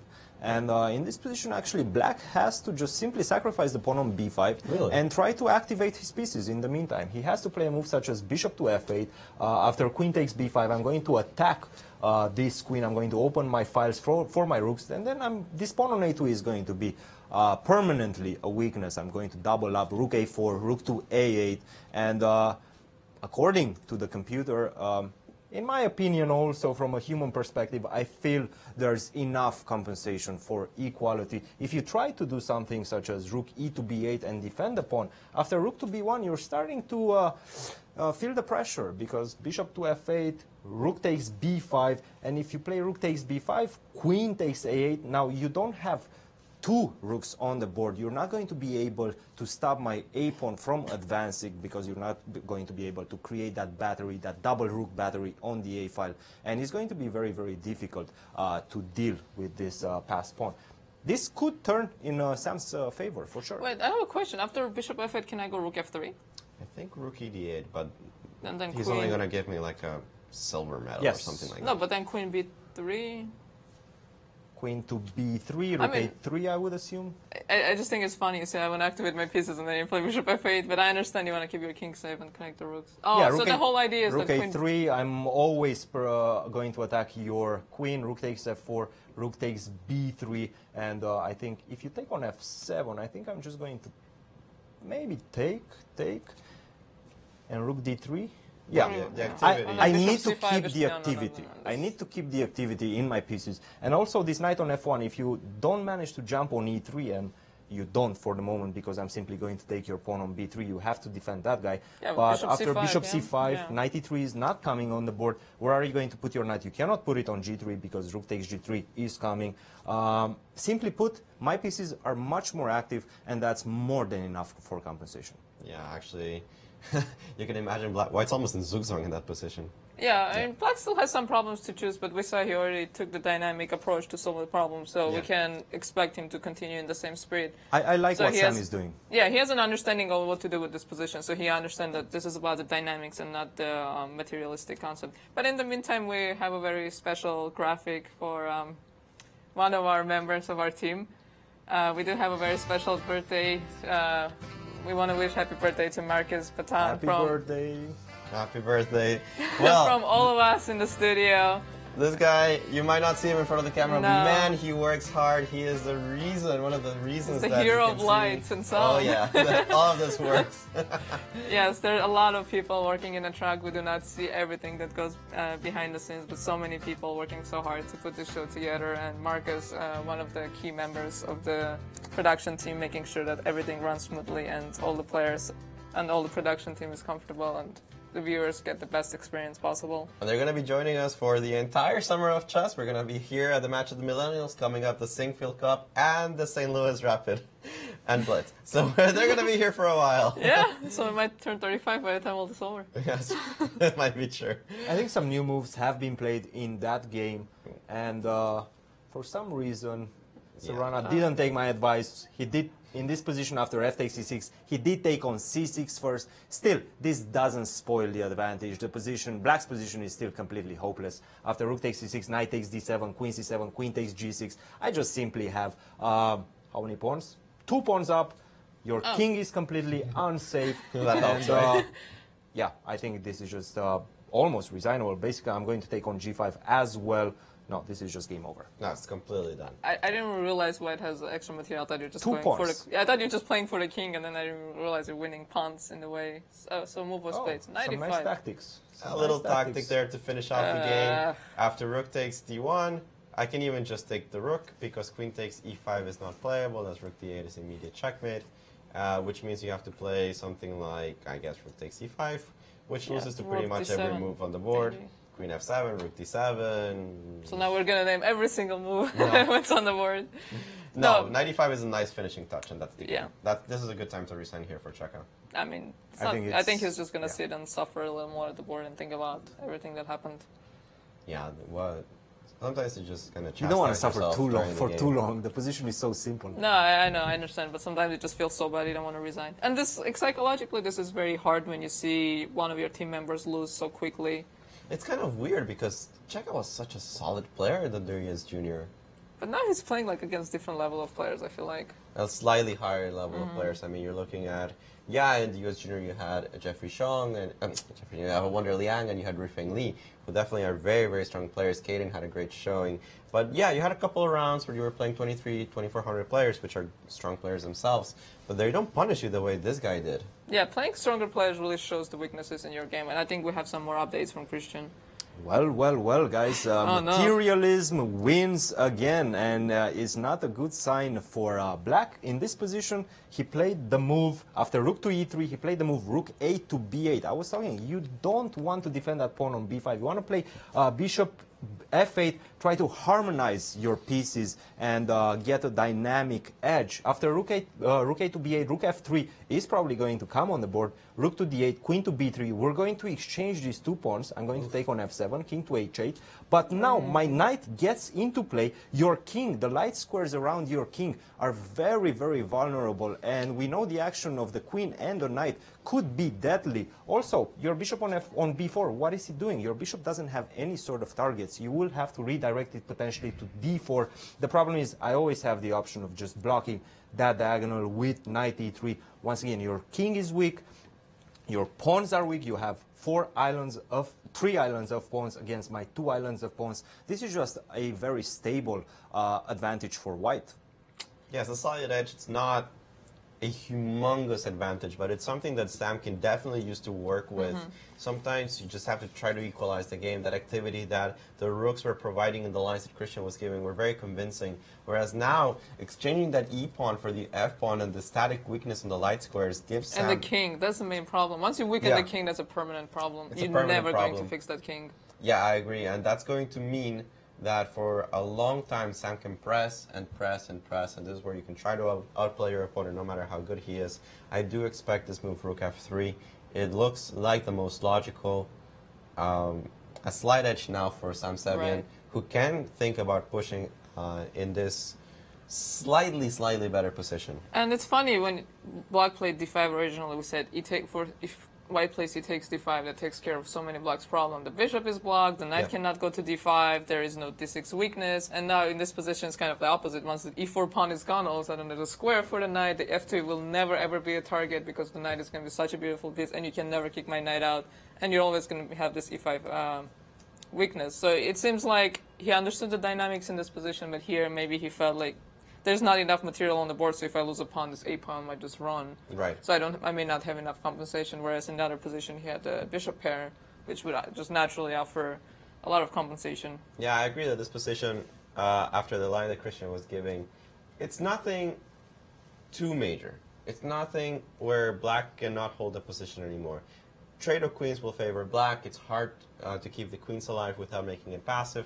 Bishop on b4 is still quite active. It's just a nagging presence of the light square weakness and the king weakness that is going to take a while for Black to solve. I wouldn't even say fully solve, but not have to deal with immediately. Maybe if we trade queens, then I don't have to worry about my king. So. Yeah, if you trade queens, Black's going to be fine probably, even though you have to still deal with the isolated e-pawn. But it's probably okay for Black. As long as the queens are on the board, there are chances. There are chances. Although Black's still pretty active, and he still also has great chances of equalizing. That's all he's going to be hoping for now. Yeah, but we're losing. Well, I don't want to say we. The US team is losing the Black pieces, so they still have the 2 white, so they still have a chance of coming back. And that's kind of the nice things of playing on a team. There's a lot of responsibility, and a lot of times if you do lose a game, you just feel awful. But sometimes you lose a game and you have the team carry you, and that feels good. You know, you're losing a game and then the team still wins, and you're like, okay, life's not so bad. My team carried me, or at least they make a draw, and you know, someone can fix things. Well, there's 4 people. I actually think the best chances we have right now is with the Black pieces in the game of Aryan Chopra and Rui Feng Li, because we've seen in this position after knight takes d5, bishop takes d5, Black has one very good piece, the bishop on d5, but I have the potential of activating all the other pieces. Well, I'm not sure what you're going to do with these 2 bishops, and that's exactly what Aryan Chopra is asking himself as well. And he played the move bishop to g5, but after knight f6, very wise decision. Keep the pieces on the board. Keep the position as unbalanced as possible. And the position is still equal according to the computer. But from a human's perspective, this looks very, very good for Black. Queen to b7, rook to c8, potentially even a5 at the right moment to try to break your structure on the queen side, try to create a weakness on a3. I'm not really sure what you're going to do on the king side. Also, how are you going to displace this bishop on d5? You're probably going to have to try to to exchange it at some point with bishop c4. The problem is this nagging pressure on the d file. Simply put, black's pieces, they just look much more active, much better placed, and the harmony in his position is superior. I think black has the upper hand.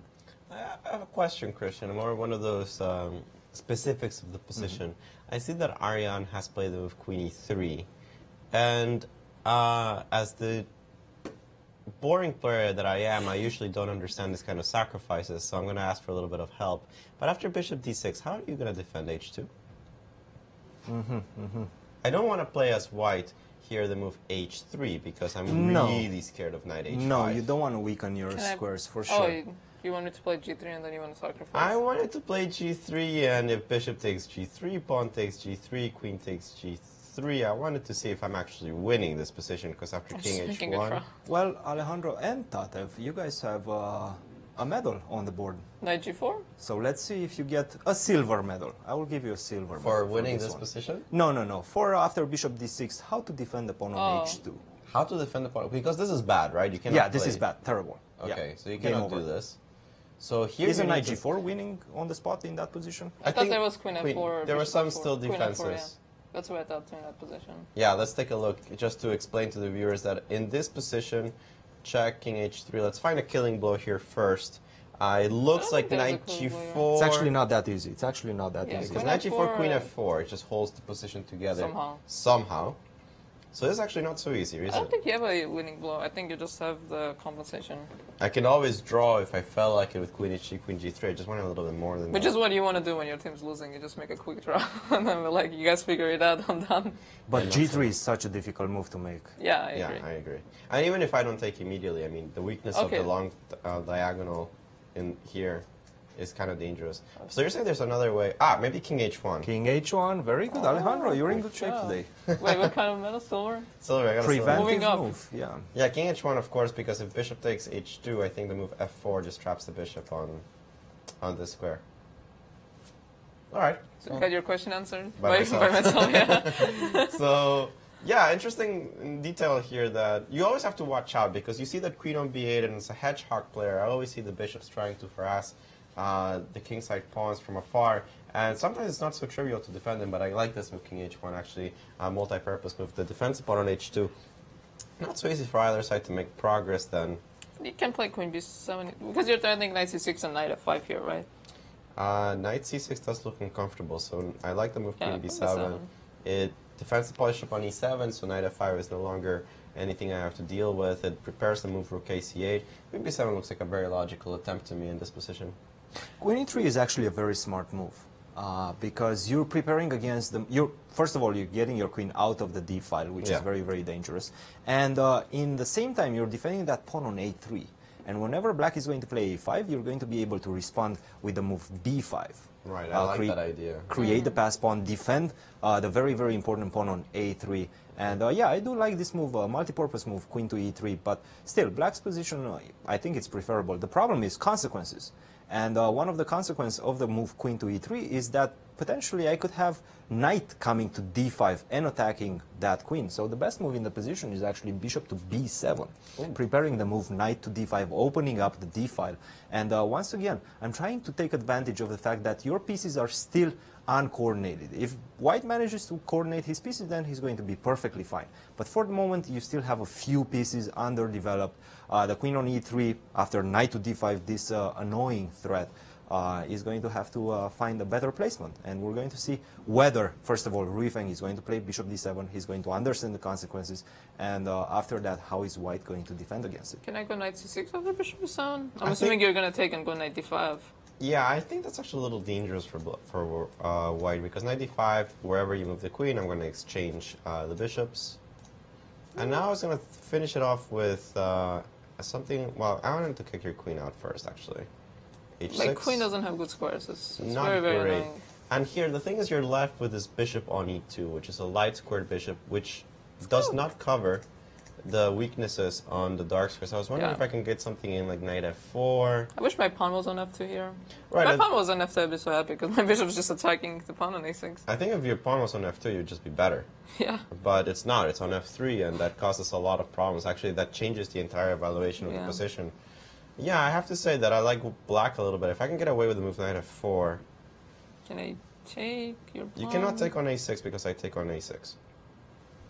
What am I missing? Everything? Oh, knight e2. Yeah, knight e2 and... yeah, but it's a queen, so you don't want to take it. So, you cannot actually play this. I really hate that bishop on g5. I really wish my bishop was somewhere defending the b4 pawn so I could push the pawns. Right. Just bishop g5 is so misplaced to me. I agree. Bishop on g5 did look a little bit awkward to me. And he wanted to give that queen a spot, but the bishop itself has suffered. Kind of wish I could put like queen f2, bishop e3 almost. Like I really, and one thing I did like Christian's suggestions, rook fc1, because I wish I could put my rook on b1 and just push those pawns, because that's where my play is. I have 2 against 1. I want to create a passed pawn. Yeah, this rook on f1 is actually quite misplaced. I mean, and there are a couple of variations where it's useful at being on the He played queen side. b7. He played queen b7. Yeah, that's a very natural move. It was Tatev's suggestion. I agree. It's a very natural move. It prepares to bring the rook into the game. I have knight b3 here. Maybe I can like harass you a little bit. Knight b3 I think runs into knight g4. Let me see if that's true. Knight b3 with the idea of playing knight a5. I want to play the move knight g4, Okay. taking advantage of your overloaded pieces. So I take. I'm going to take your bishop. Okay, so I have to take. You have to take back, and I take on b3. Okay. And I was wondering... Why is it so bad? I'm not sure. Oh, because of bishop f3 at the end. That's not so good for me. Or actually queen to f4. Yeah, if I even have to, like, I don't understand why this position is bad for black. Well, I was trying to get, a long-term pass pawn, open up my diagonal for the bishop, but I agree that this was not such a good idea. No. Let's go back. Yeah. So knight b3 does look quite logical because you're going to a5, you're going to try to exploit some of the weaknesses on that side of the board. I wonder if I can take on d5 and then play knight d5. But I don't think I'm going to exchange. I might play bishop d2. Okay. Yeah, you want to keep the pair of bishops. Back to that concept. I'm not sure you can actually do this. I'm going to try to trick you. Yeah, you want to take and go a5? I have tricks, but I'm not sure they work. Your tricks don't work. Okay, so no, I'm going to take on e7. So take. No, I'm not going to take on e7. What am I saying? Hold on, let's try to figure this out. Oh, you're pinned yourself. I'm just going to play bishop e1. No, bishop e3, sorry, so you don't have checks. Bishop e3 and you just lose the knight. It's funny how I pin myself. Yeah, so the idea was after bishop b4 you had a5 and you're going to win a pawn or...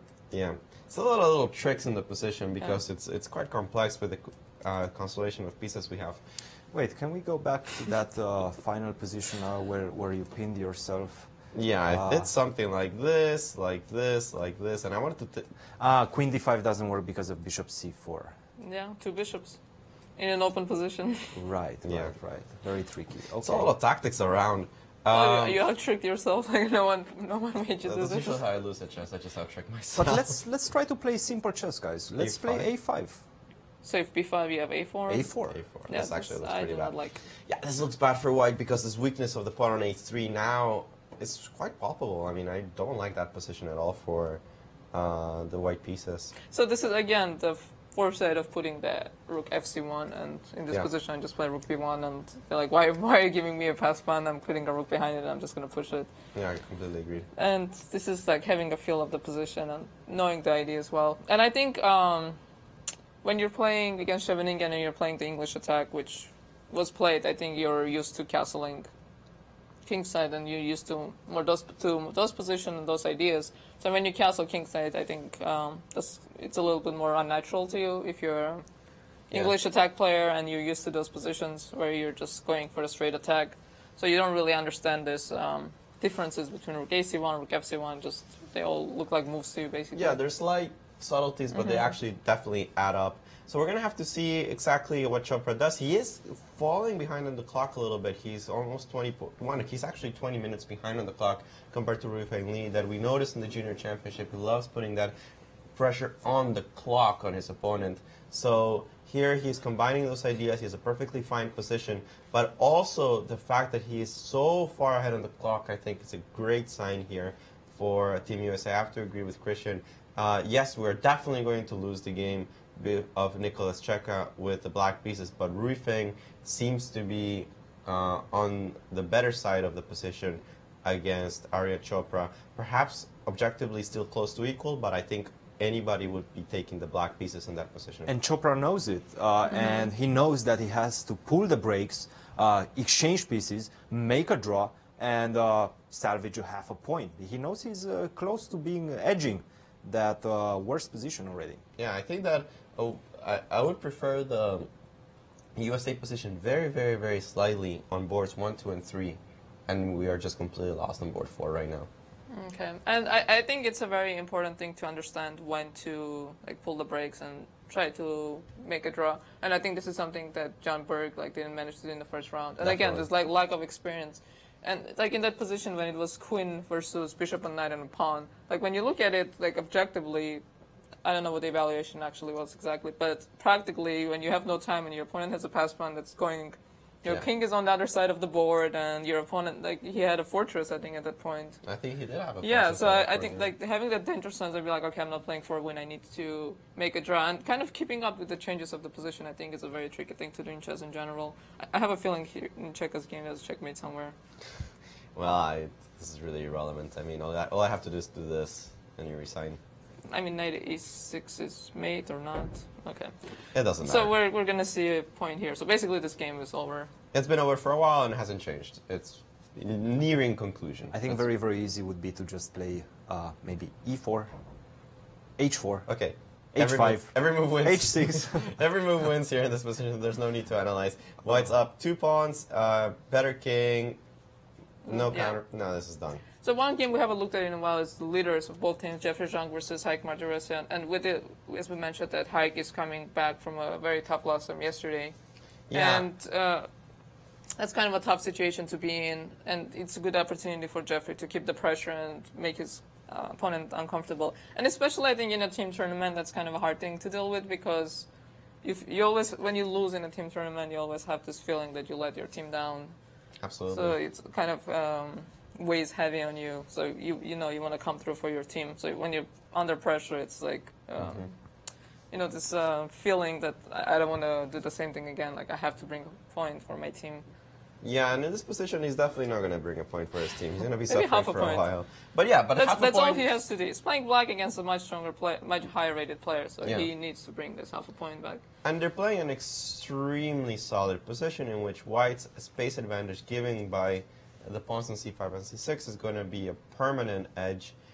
Here, White is just played the move rook a1, and I'm almost positive that if Haik decides to take and go rook a8, that Jeffrey's simply going to decline the, I don't know where the rook's going, but he's definitely going to decline the exchange of a pair of rooks unless rook a5 is met with bishop d8. That doesn't actually help me.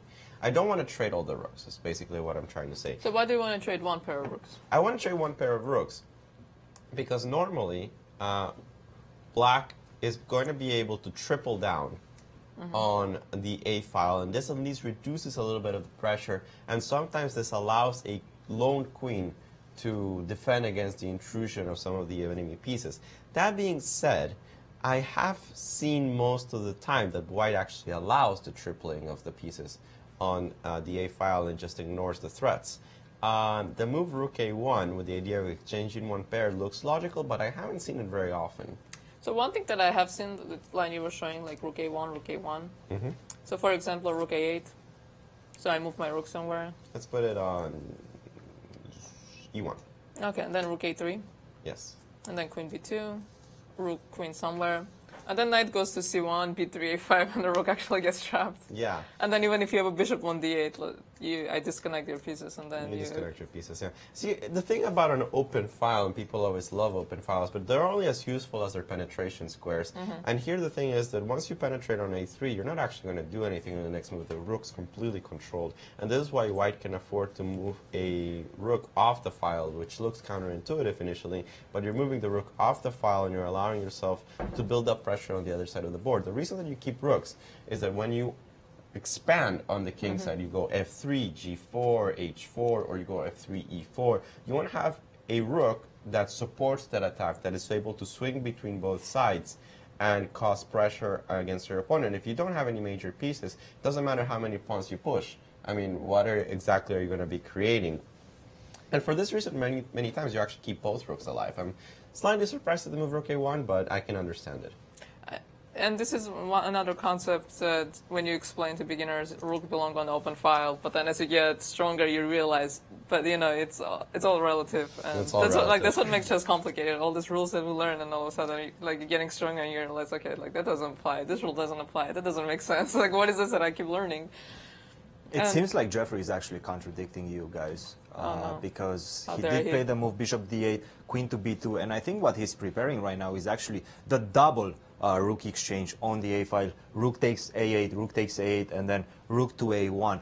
I think that one of the problems, if you don't, for example, rook takes a1 in the lines you guys were mentioning, rook to a8, let's say rook to e1, yeah, rook to e3 might be an idea, and even in this position, I think you were mentioning knight to c1. I always have the move rook a1. Oh, never mind. Why is this not working? Knight 3 a2. Okay, okay. So after knight c1, I have to play the move knight to e4, try to create a counterplay, not allow you to go knight to b3 in style, knight takes e4, f takes e4, and after knight b3, I think I have rook to a4. Did I have queen a4 in that position? Maybe queen a4, yes. Queen to a4, knight to a5 still, and then the knight, the pawn on yeah. c6 is hanging. I'm not really sure, but I've seen this rook on the a file actually create some havoc in white's position and force white's pieces to stay on the queen side. If you exchange both rooks, then all your pieces are going to be able to just go on the king side attack, g4, h4. Also, my king is going to be able to push further on onto the third rank potentially and help with the attack. I remember, I think I exchanged both rooks in my game against Bertzish, and then I expanded on the king side. The only game that I had this structure in my life, and very, very smooth win for white. Black is just simply going to suffocate at some point. So once again, we don't know our classics of Chirila versus Birches? The famous Sal Birches. So we need to learn our classics. We're Good talking about these games and we have no knowledge. So we have Queen b2 is playable. I mean, this ideas of exchanging all the pieces and going into something like a double knight endgame, it's still some position in which Jeffrey can put some pressure, but it's supposed to be holdable. The problem for black, of course, is that that's the maximum. You're going to maybe hold the position most of the time, but you're never going to win. You're never, ever going to win any of these kind of positions because how do you ever make progress with black? What can you ever attack? How could white even overexpand? I mean, every expansion for white is usually very good. So the only thing black has achieved here is basically traded the light squared bishops. yeah, and soon he's going to be able to make the achievement of exchanging this bishop on d8. Because you see the bishop on d8 wants to exchange itself by playing bishop c7. Of course, that also has its problems because it does weaken certain dark squares. Yeah, I thought you wanted to keep your bishop there to stop knight a5. Or is the idea is that once you exchange the bishop, once the knight comes to a5, you're going to play knight b8 and you're going to just sit. defend to c6 pawn? This is a very difficult game for a lot of young players to play because basically you're sitting and you can't do anything for the rest of the game. You're just hoping that white can't break through. Yeah, that's. I mean, I guess some players can do that, but a lot of players don't like. A lot of players hate doing that. I hate doing that. Just hate it. How do you feel about it? I hate it. Oh, okay. I wasn't sure. No, but I mean, I don't know. I think, okay, like it's never pleasant to just defend, but it's still a stylistic thing. Some people are a lot, like mentally, they're ready to defend this kind of position, and I think other players are just full of, like they cannot sit. They have to make active moves. Yeah. And sometimes making active moves really backfires because the only thing you're doing is basically creating weaknesses. I think we're going to see a result very soon in the game of Cheka. Okay, let's take a look. Okay, I feel like there's mate. Okay, oh, there's an extra piece. Wait, what happened to the bishop? It just disappeared. I mean, we had this exact position. There was a bishop. Focus, and it disappeared. Wait, why can't I? Because if you check and take another pawn. Check and you take another pawn, and that's 3 pawns. And here you just have I mean, so many options on how to win. You can try to checkmate that guy. You can win up a 3-pawn endgame up. He decided that the a-pawn was more valuable, which of course is... of course it's not. It's not. And now he's getting mated, so he has to play queen g7. And again, after queen g7, I can choose how I want to win. I can just trade the queens and win because the knight gets back in time. Yeah, because I have a check on e6. Because you have a check on... Yeah, you have a check on e6. And I just, just catch your pawn while this pawn goes forward. I can just play queen e8, I can play queen h5, I can do whatever I want. Does not matter at this moment. I'm surprised he hasn't resigned, actually. Yeah, I don't think he thinks he has chances. I think he's just playing on inertia and he just feels bad. Yeah, One important thing in team competition is actually to survive as much as possible. Even if you're completely lost, it gives a sense of camaraderie to your team, that you're actually putting the effort, trying to survive, trying to be as resilient as possible. It's just another psychological important nuance that you need to take care of. No, I agree with that. Like, you want to stretch out the loss as fast as you can. Even if you lost after move 20, you want to make it like move 40. But like Czech is doing. But this is not the position you're looking and you're saying, oh, there are chances. Like, you know, it's just a matter of time. So what he should have probably done is after like bishop g5, h6, e6, should have sat there for like 20, 30 minutes. And hope to find something? No, not hope to find something, just to like stretch it out and see like how things develop on the other board. Like, you don't need to rush to lose the game, right? I mean, what's the difference? Let your opponent wander around, and maybe your teammates think you're trying to find something. Yeah. And, you know, otherwise if you play it and with your see a handshake, then you play it. You play it, you lose, and then your teammates see, and that changes the dynamic. Like, there's less pressure on the other team, now your team feels like they need to win. So I think his move like 20, you should just sit there and spend some time. A tough loss for Nicholas Cheka. The world team on the overall result is now on +3 with this result. And in the under 17, they're on +2.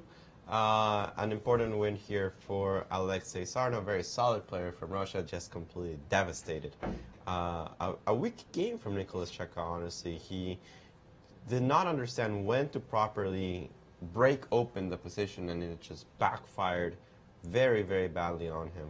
Yeah, and he had save against Jeffrey Zhang yesterday, and during the interview he was so positive, and he spoke so highly of this tournament. It was like, it was my dream to play here. Well, and he's doing very, very well. And I do think for a lot of these players, like, because St. Louis Chess Club has become such a prominent chess club in the world, we host some of the strongest players. Magnus Carlsen, soon to be Gary. All the strongest players. Soon to be Gary Kasparov. That's true. We make them come out of retirement if they're retired.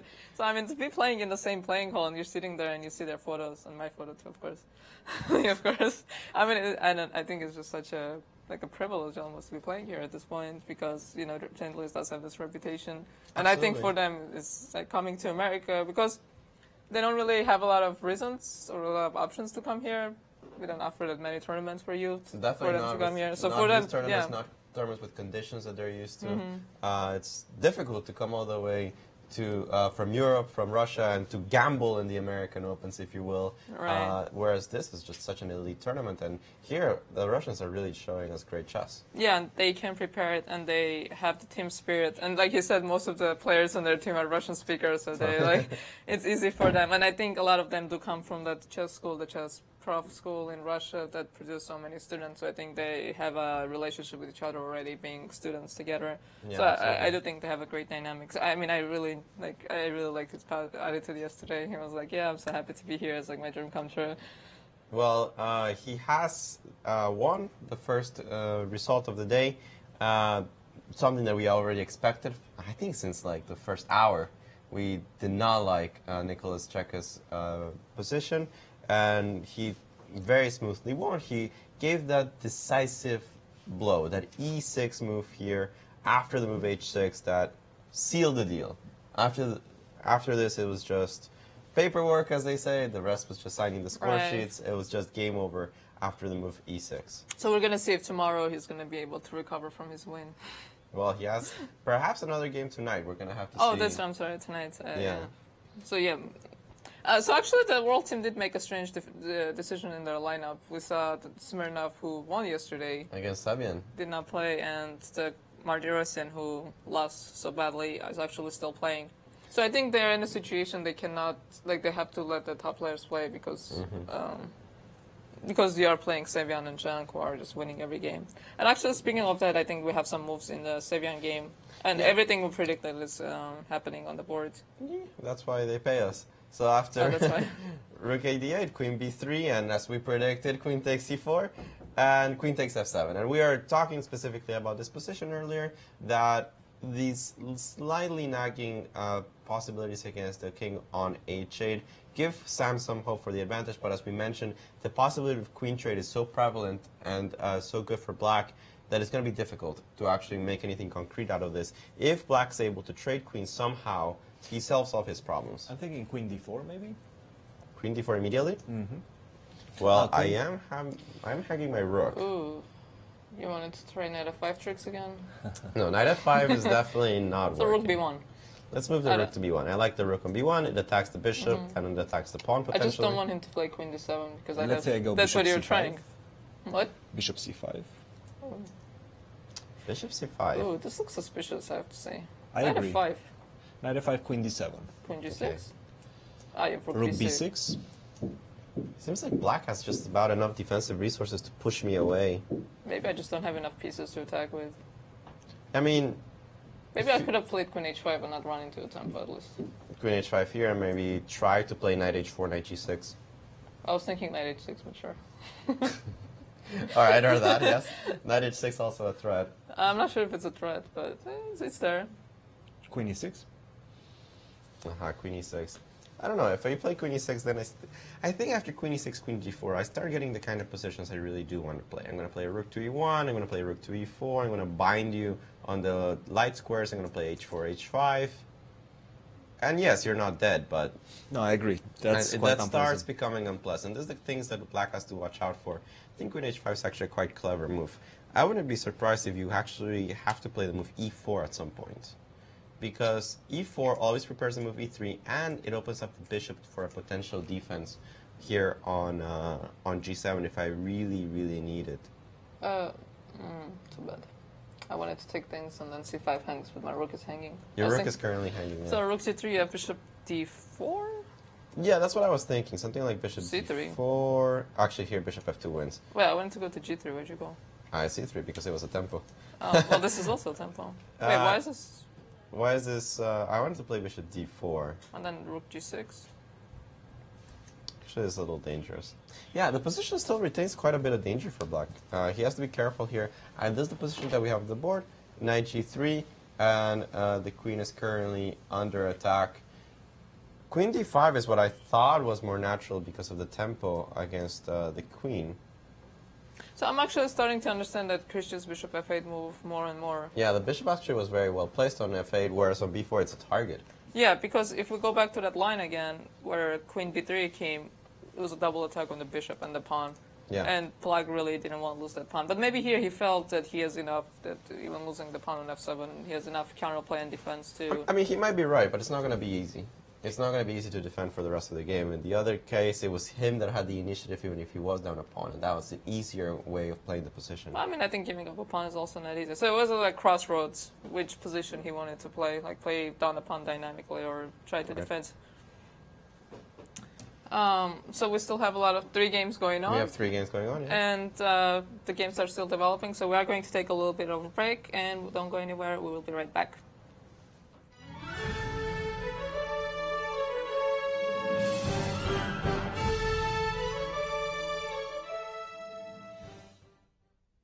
There's a weekend vacation, a one-tank trip in a nearby city you won't want to skip. St. Louis is the stop for non-stop fun. So much fun for your family, infinity plus a ton. There's museums full of art and super fun slides. Upside-down concretes, twisty-turny rides. Houses full of magic, some with butterflies. Gardens growing flowers, parks with giant eyes. St. Louis is the stop for non-stop fun. So much fun for your family, infinity plus a ton. I'm Mike Medini, manager of the Cardinals and chess fanatic. At the world-renowned Chess Club and Scholastic Center of St. Louis, across from the World Chess Hall of Fame, St. Louis' status as the chess capital of the nation is on full display. With a welcoming environment and scholastic outreach program that works with over 100 schools, our goal is to teach, play, and promote the sport. So whether you've played for years or never before, we invite you to experience all chess has to offer.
Hello everyone, welcome back. This is round 5 of the under-17 section of the Millennial match. My name is Tatev Abrahamyan. I'm in the studio with Alejandro Ramirez. We're coming back from a break, and as we're coming back, we did have a game finish that we look at, which means the world team is actually now leading by 3 points over the US team, which means the US team needs some major wins to not only come back or try to tie the match, or if they have any hope of winning this match somehow, they need to make some big comebacks in this match to win this one, or at least tie and do something in the remaining 3 matches. But so far, I don't think it's looking very good for us. Not great. A very demoralizing loss there by Nicholas Cheka, who really fell without a fight. He was destroyed from the very opening.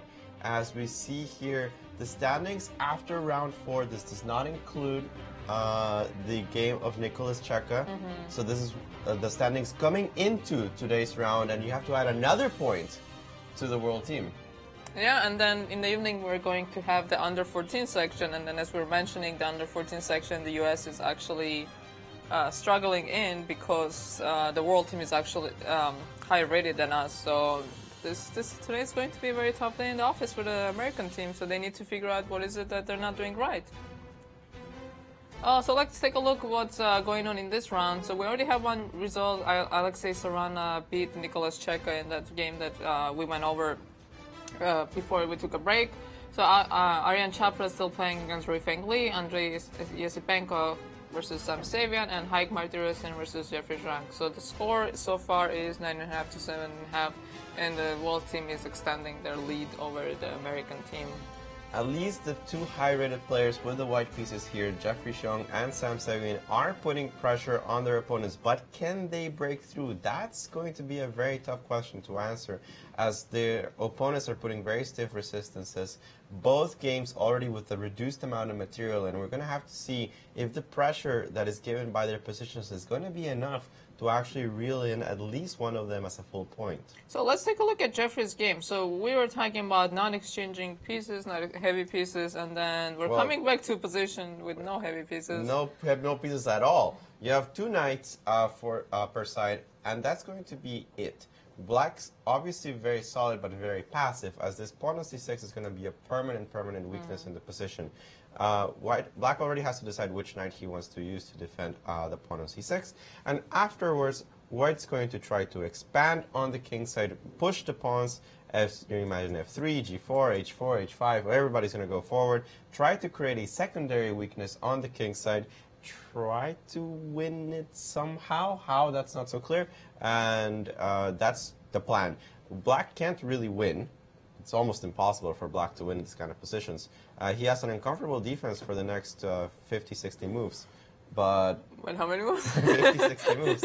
But whether he can hold or not, we're going to have to see. But this is a 2-result game, basically. Completely 2-result game. I think one of the only ways of actually trying to win in this position is at the right moment. After my expansion on the king side, I would assume he's going to put this knight on b8. Maybe it's not correct. The knight on a6 will limit this knight's movement because he has to defend the pawn on b4. I'm going to play f4, g4, h4, bring my king to the center. And then, at the right moment, I think the only way White could try to create some destabilizing ideas would be to play this move, knight b7, knight to d6, reroute the knight, and perhaps even at the right moment sacrifice that knight for a few pawns and try to take advantage of Black's passivity and lack of space. But this is a long shot. The computer actually really likes White's position. He's giving an almost +1 advantage, but I'm not really sure if this is winning. We'll have to wait and see. Yeah, today is going to be another long day for us, but of course this is what needs to be done for Team USA, and if this is what it takes to win again, then this is what you have to do. You have to play 50, 60 moves and try. Right, and again, you're playing a 2-result game, so the pressure basically is on your opponent to defend, but at the same time, they're kind of playing with a safety because I don't think tying the match is such a terrible result for the world team. They are leading.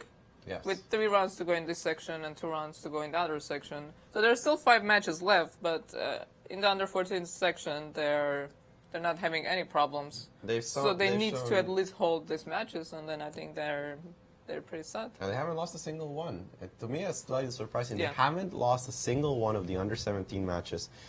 To me, this was where we're going to get them, right? I thought they were going to just dominate. I thought Yeah. US team would just dominate the under-17 section and kind of get crushed in the under-14. And because there are more games in the under-17, I thought this is how US would win this match. But, I mean, it's great to see the tournament to be more competitive. And watching the US team, you know, they're playing on their home turf, so they have to prove it. And this could turn around at any moment. There's a lot of points being fought at any given match. So still plenty of recovery time here for Team USA.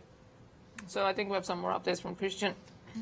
I think Aryan Chopra is doing exactly what we were trying to push him to do, and exchange the rooks, pull the brakes, and make a draw. He did exchange the rooks on the c-file. Now his pieces are starting to harmonize their position, and after bishop e3, I only see a plan for black, and that is e5, e4, try to break the structure, try to create some action on this diagonal for the bishop on d5. But that's going to be very, very difficult to do, because whenever you play e5, the consequence of that move is that you're giving a very, very unpleasant square for the knight on f5, and the knight is going to be able to create a lot of danger around the king, coupled with the action of the bishop on e3, the queen on c1 on this diagonal. So I think this is very, very close to a draw. None of the players have an active plan at their disposal. Yeah, it's a kind of a position where if you try too hard, you actually fall into a worse position. Chopra's done well lately with the amount of time he's consumed in moves. The more simplified the position gets, the easier it is to play even in time pressure. Srifeng does play the move bishop d6, a very logical idea to put some pressure on the king side, you put some pressure on the dark squares. Allows you to perhaps potentially play the move queen b8 at some point. He has to be a little bit careful that any further trades, and you're going to be playing an endgame in which white has the famous queenside majority. Of course, when I was a kid, I never understood the definition of a queenside majority. Why is it the different thing about being a queenside or a kingside? Which party didn't answer, the queenside or the majority? But I didn't understand why a queenside majority would be inherently better than a kingside majority. And the reason that such a concept exists is because in the majority of games, people castle kingside. And therefore the queen side is actually further away from the castling position of the king. But of course, in the case that we have double queen side castling, which is very rare, then the king side majority would be what's important. In this case, because we have two pawns on this flank, it's going to be difficult for black to stop them in, for example, a pawn endgame or a bishop endgame, since the king on g8 is so far away. So he has to pull the brakes on the amount of pieces he trades from now on. And Chopra may try to use that to his advantage. As Cristian was saying, the idea of e5, e4 is quite tempting to open up the position, give him easier access to the opponent's king and to perhaps a pass pawn on that side of the board. But as he also was mentioning, this knight coming to f5 is so annoying on that square. I wouldn't go as far as saying that I prefer or to say that I give white a slight edge, but I would prefer being white already in this position. This pawn on a6 strikes me as being quite weak and something that I perhaps could target with my queen and my bishop. I already have queen f1 here, no? I already have things like queen f1 in which black has to be quite careful on how to proceed. Immediately, I think you don't want to give up queen c7 and taking on h2, as your king might be quite weak. I can go g3. You can go g3, but then entering the suspicious area again. You're entering those suspicious areas where you are allowing your opponent sacrifices. You're allowing opponents some certain amount of counterplay you might not be willing to do. So specific and concrete ideas, of course, already in the position, but I wouldn't be too happy about playing such an unnatural move as queen f1 unless I'm absolutely certain it nets me that pawn on a6. But, I mean, it's safe to say that white has neutralized any kind of activity black had in that position. Still, anything could happen in this game, but I do like the way that Chopra has been handling the situation. No, I agree, because we did say he needs to exchange some pieces, because there was a lot of pressure from black side with the d5 break coming in at the right time. And, you know, once black plays d5, then the activity is coming in. So you needed to exchange some pieces, get the, neutralize the position, and once you neutralize the position, then you can see if you want to maybe make a draw, or you want to play for more. And I think anything can still happen in this match, but I do still think that the world team is going to win, and we do have a full day ahead of us. And as this tournament is developing and actually approaching its end, we do have only 2 days left of this tournament. We have 2 more tournaments coming up, as we do have the Summer of Chess, and this is the second leg of the Summer of Chess. We did just have the US Junior Championship wrap up. So our next very big event is going to be Sinquefield Cup. I believe the players should be arriving in the next few days as they try to arrive. They're on their way here for this magnificent event. We have the top players in the world competing in both legs of the Grand Chess Tour that are going to be happening in St. Louis. Of course, the Sinquefield Cup being the classical portion of the tournament, and the St. Louis Rapid and Blitz being the faster one, with a very special wild card in that tournament. Yeah, we're going to see Garry Kasparov coming out of his retirement, and I think during the opening ceremony he said that his retirement resumes right after this tournament. So if you want to see Garry Kasparov play, you need to be right here in St. Louis watching him play live. And because when you watch Kasparov play, you really feel the intensity of him playing. So it's something you want to see in real life. And our tournament is actually going to wrap up tomorrow. We have we have one more game that's coming up tonight at 5 p.m. And tomorrow's round is going to be at 9 a.m. We're going to have an earlier round. So again, the under-17 section will play. And then in the evening at 4 p.m., the under-14 and under-17 section will be playing the last round. So we will know tomorrow who won this tournament. Because there are different categories, the under-14, under-17, and there's a combined trophy for winning both tournaments. So you can actually win one, lose one. Yeah, and then lose. Because it's not match points; it's board points. Board points. So winning 4-0 is actually more significant than because I don't think this is the case with the Olympiad. The Olympiad doesn't matter how you win; just by tie breaks. At the end of the day, which happen to be very important in this Olympiad, but doesn't mean that it's true in every single case. In the Olympiad, usually match points are the most important. Here, every single half point counts on every single board. Yeah, so definitely, if you can salvage half a point at the end, it's going to add up. So it's very important to put as much pressure as you can, but I think you still have to worry more about winning a match than anything else. Yeah, than anything else, because those points are going to add up too. Let's take a look at Sam Savian's game. I see we have some developments. This is the position we're talking about? We didn't think about this queen c4. Not as many developments. After knight g3, queen to c4, once again, black is trying to exchange that queen. It's extremely, extremely important. If he can manage to snatch the queens off the board, the bishop is going to become a powerhouse if it lands on d4. But after queen f5, there are some tricks in the position. For example, if you try to reroute this bishop, bishop c5 is still probably the best move in the position. Now you cannot take on e5 because bishop d4 is coming. You're going to lose the rook on a1. So after bishop c5, I'm going to play a move such as knight to h5, a very, very tricky move. Because right now, if you play a move such as bishop d4, very natural. The problem is knight to f6 comes on the board, and this is just game over. Checkmate will be landing because g takes f6, queen takes f6, and you don't have any defense on the 7th rank. After king to h7, queen to e7, king to h8, and I'm simply going to put my rook on the 6th rank. The h6 pawn is going to fall, and the action of the queen coupled with the action of the rook is just going to be deadly. So black still has to sidestep some mines after this move, queen to f5, which I think is very enterprising, trying to keep control of the light squares as much as possible, keep the queens on the board, but still, with precise play, black is definitely salvaging a half a point in this position. What was your prediction for this match? You didn't make one. But yeah, once again, we do see the weakness of the light square, which is something we talk about, and it's great to have a knight in this position. Put it on e4 or h5. That being said, I wasn't terribly fond with the positioning of the queen on f5, because I understand this knight h5, knight f6 trick, but I felt the queen belonged somewhere else, and there was the knight that I wanted to put on f5 to pressure the pawn on g7, and the knight is just overall more useful in a square like f5 where it Right. controls a lot of potential tricks like on e7, on h4, whereas on h5, yes, I have the trick on f6, but once I cover that square, and it should not be a problem, and once I cover g7, the knight's not coming back into the game in such a natural fashion. But the question is, how are you going to do that? Where are you going to put your queen? Yeah, this knight f6 idea is very annoying, actually. Because after queen g6, I play rook d6. I continue chasing that queen. It's just perhaps I just didn't have a good square for my queen. Wait, why couldn't I go to h5? Perhaps go to h5 is the best, but...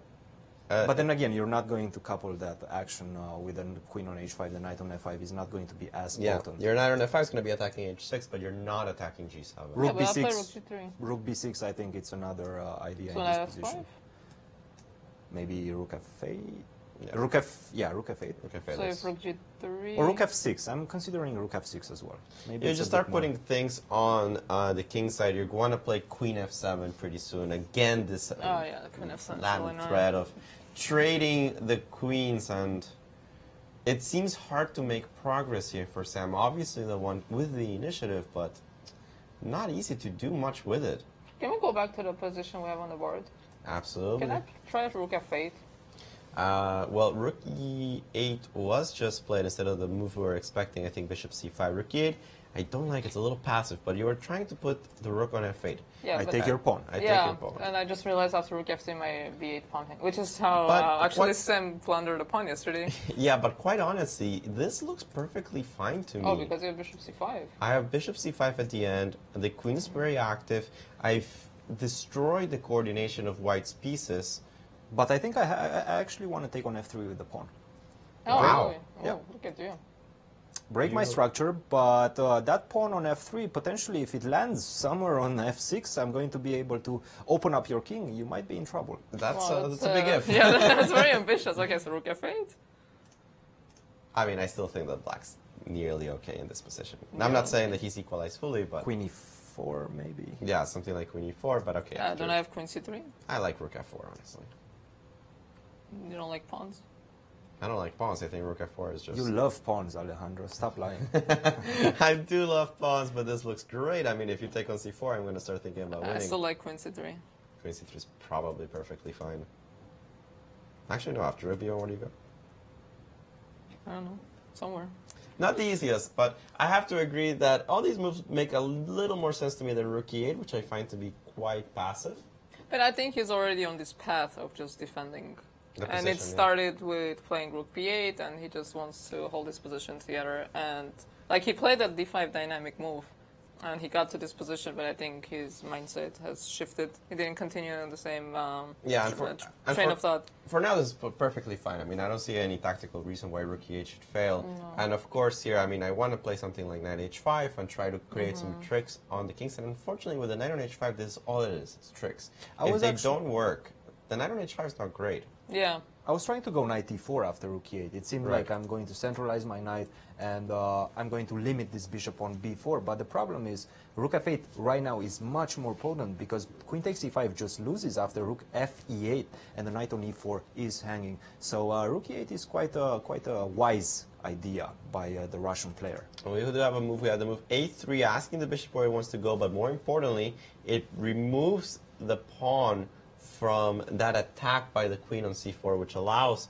this rook on a1 to transfer somewhere, at least a little bit more active.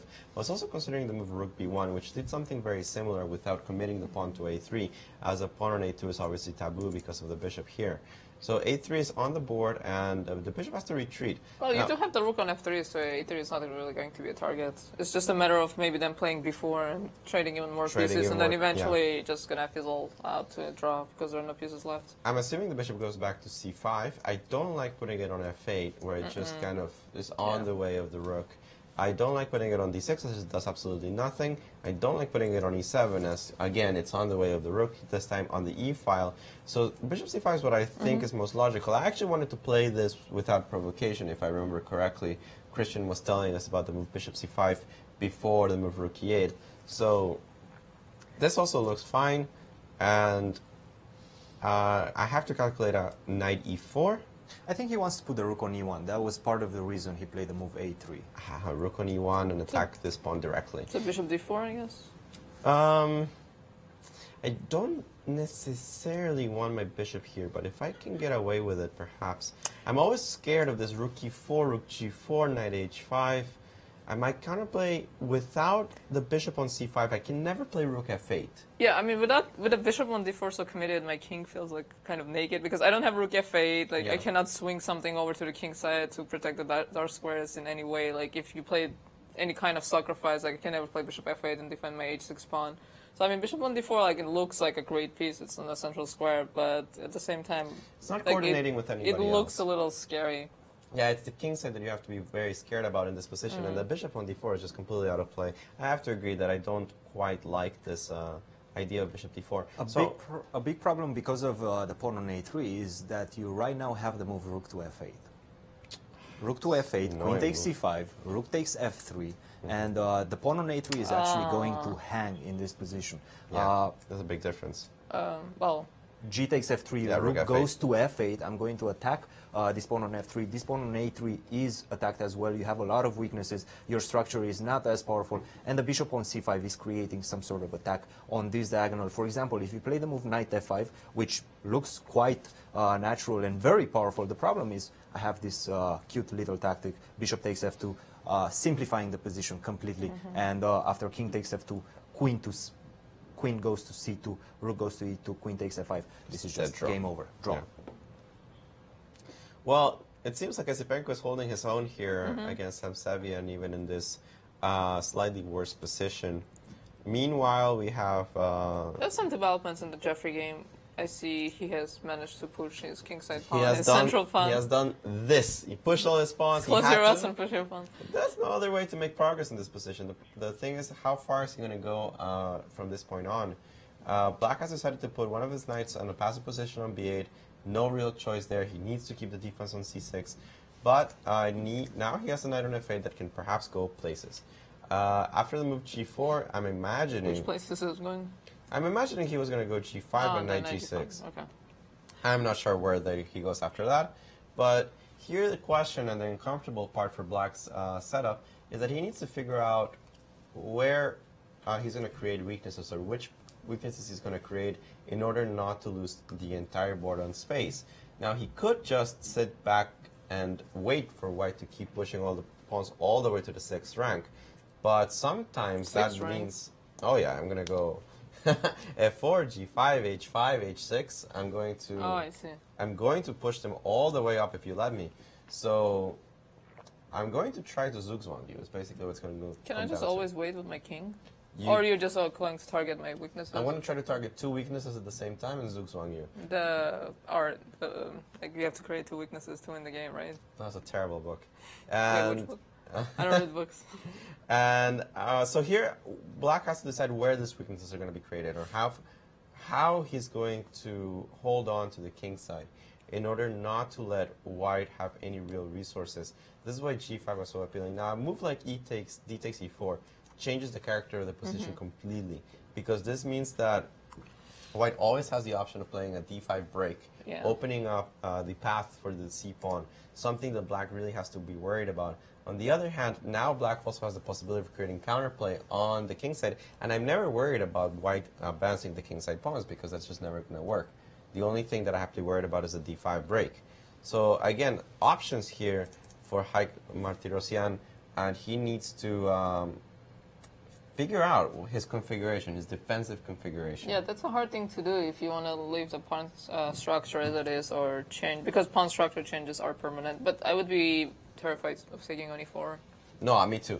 Taking on e4 is something that I would suicide. It would do like last-ditch resource. Like, I can definitely see this pawn smothering me, and I'm just going to have to take on e4.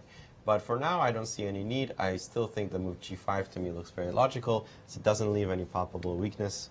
After g5, can I try something like e5, or are you going to go f6? Now I have two Play, choices. yeah, either knight d7 or f6, I believe. Yeah, I could go for e5, or I could also take on d5 in an opportune moment.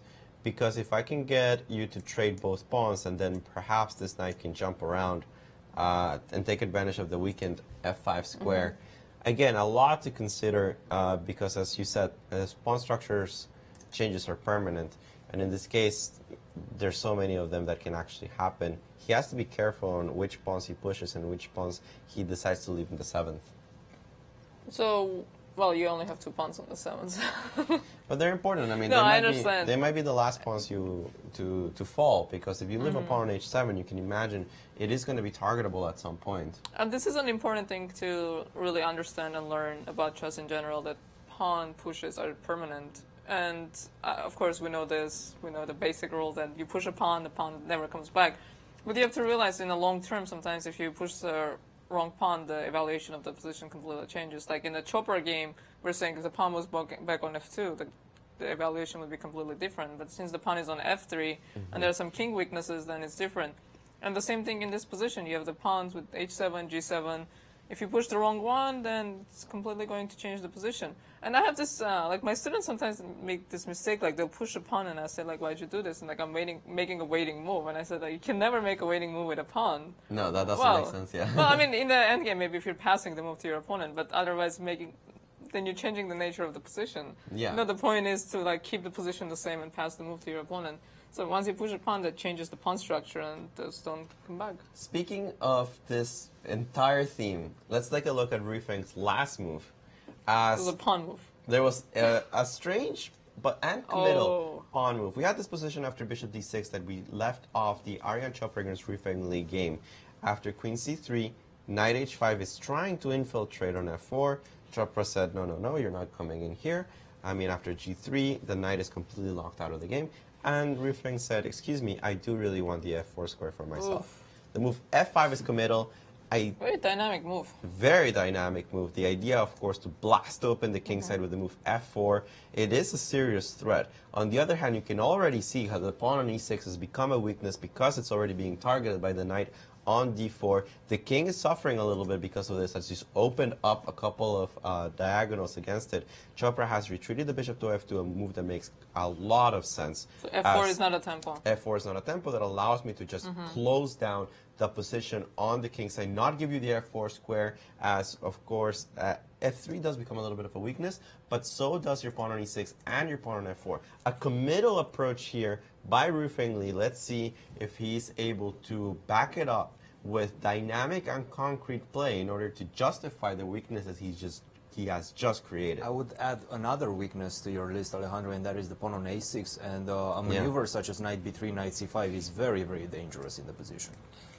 Playing with fire here, I think. A little bit. He's playing on the ambitious role. Sometimes with this kind of positions here, you're running out of plans, right? You already, as Cristian was mentioning, not so easy to see what to do with either side.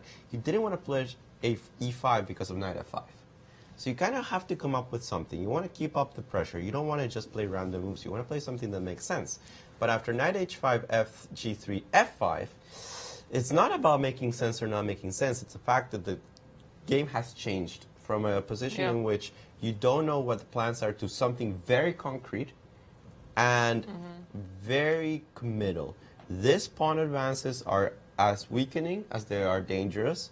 And if Chopra can manage to take the wind out of this attack, Black is going to be left with a couple of weaknesses, and he's going to be hoping that he could have put the pawn back where it was.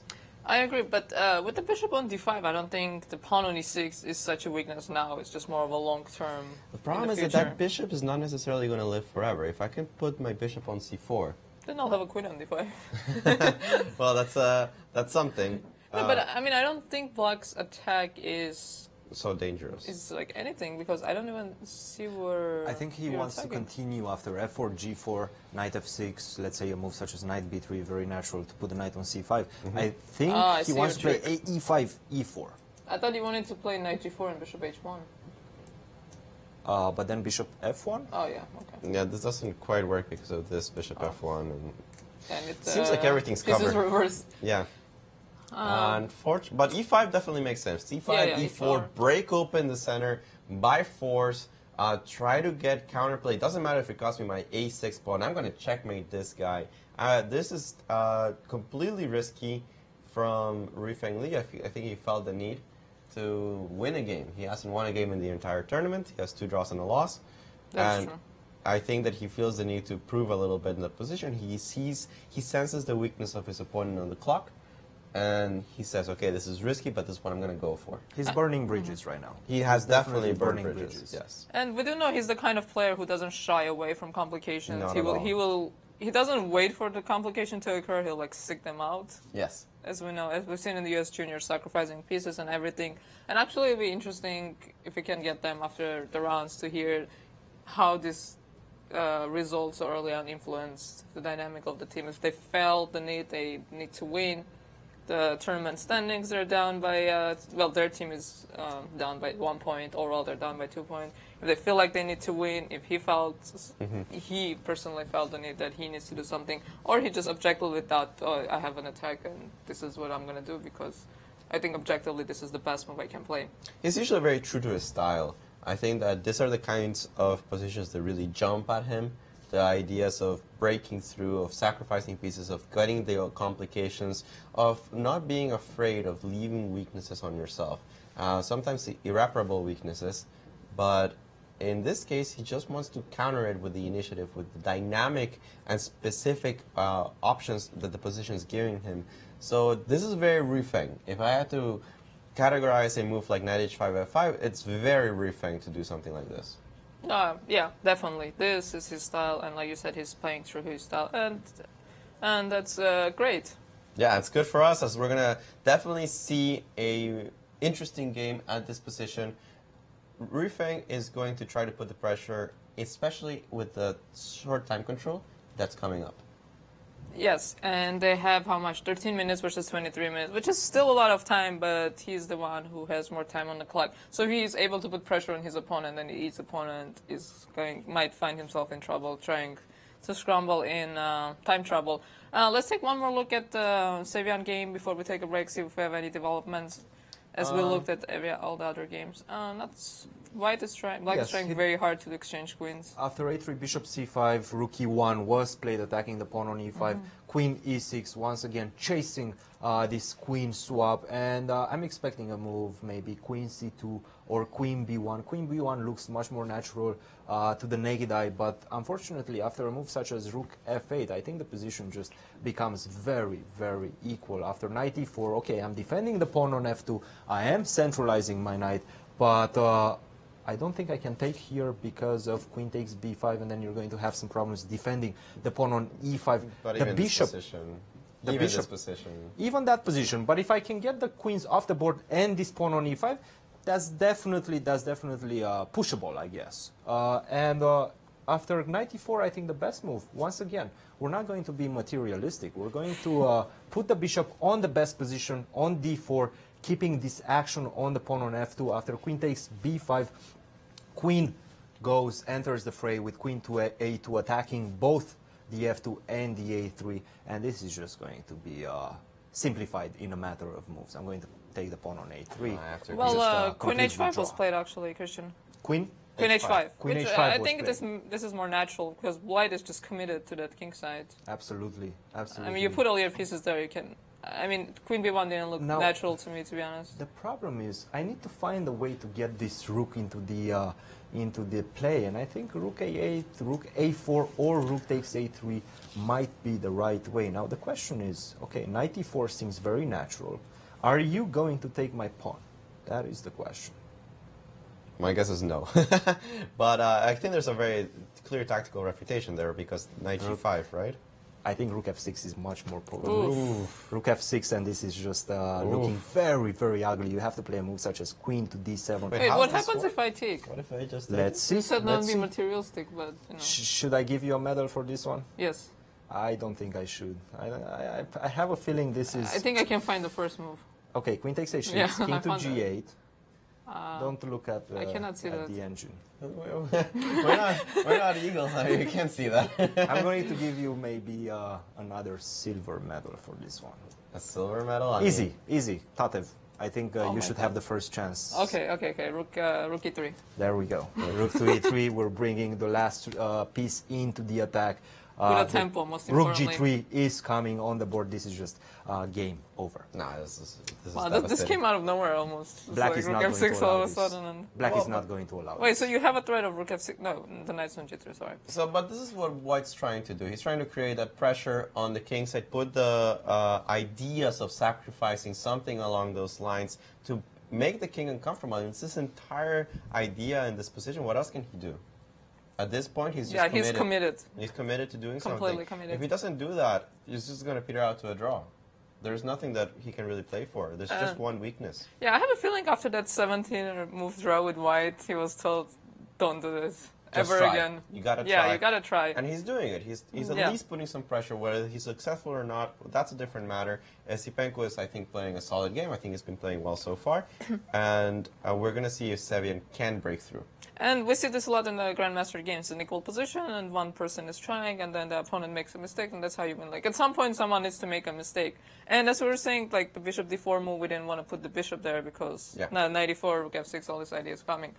And so we still have a lot of action going on. We already have one result, so Team USA is down. In this round alone, the Team USA is down by a point, so it is on the rest of them. Jeffrey Zhang, Rufeng Li, and Sam Savian to try to come through and at least tie the match. So we're still going to have a lot of action coming up, and we're approaching time trouble very soon, so we're going to take a break right now, and don't go anywhere. We'll be right back.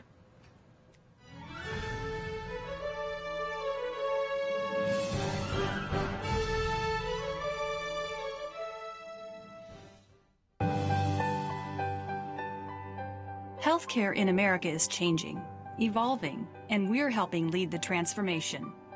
Ascension is made up of physicians and other caregivers called to deliver compassionate, personalized care for all. As one of the largest providers of care in the country, our patients benefit from collaboration between hospitals, medical practices, and healthcare innovators nationwide. Ascension's faith-based heritage means we have a moral obligation to serve everyone, especially those who are struggling. Last year, we provided almost $2 billion in care for people living in poverty and for programs to help them. Whether it's in a hospital, a neighborhood clinic, a senior living facility, or at home, Ascension's care providers value every aspect of our patients' lives and health. We listen with respect to ensure every person we serve gets the right care for them. Personalized, compassionate, that's Ascension.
Welcome back, everyone. If you're just joining us, this is round 5 of the under-17 section of the Millennial match held right here in the Chess Club and Scholastic Center of St. Louis. My name is Tatev Abrahamyan. I'm in the studio with Alejandro Ramirez.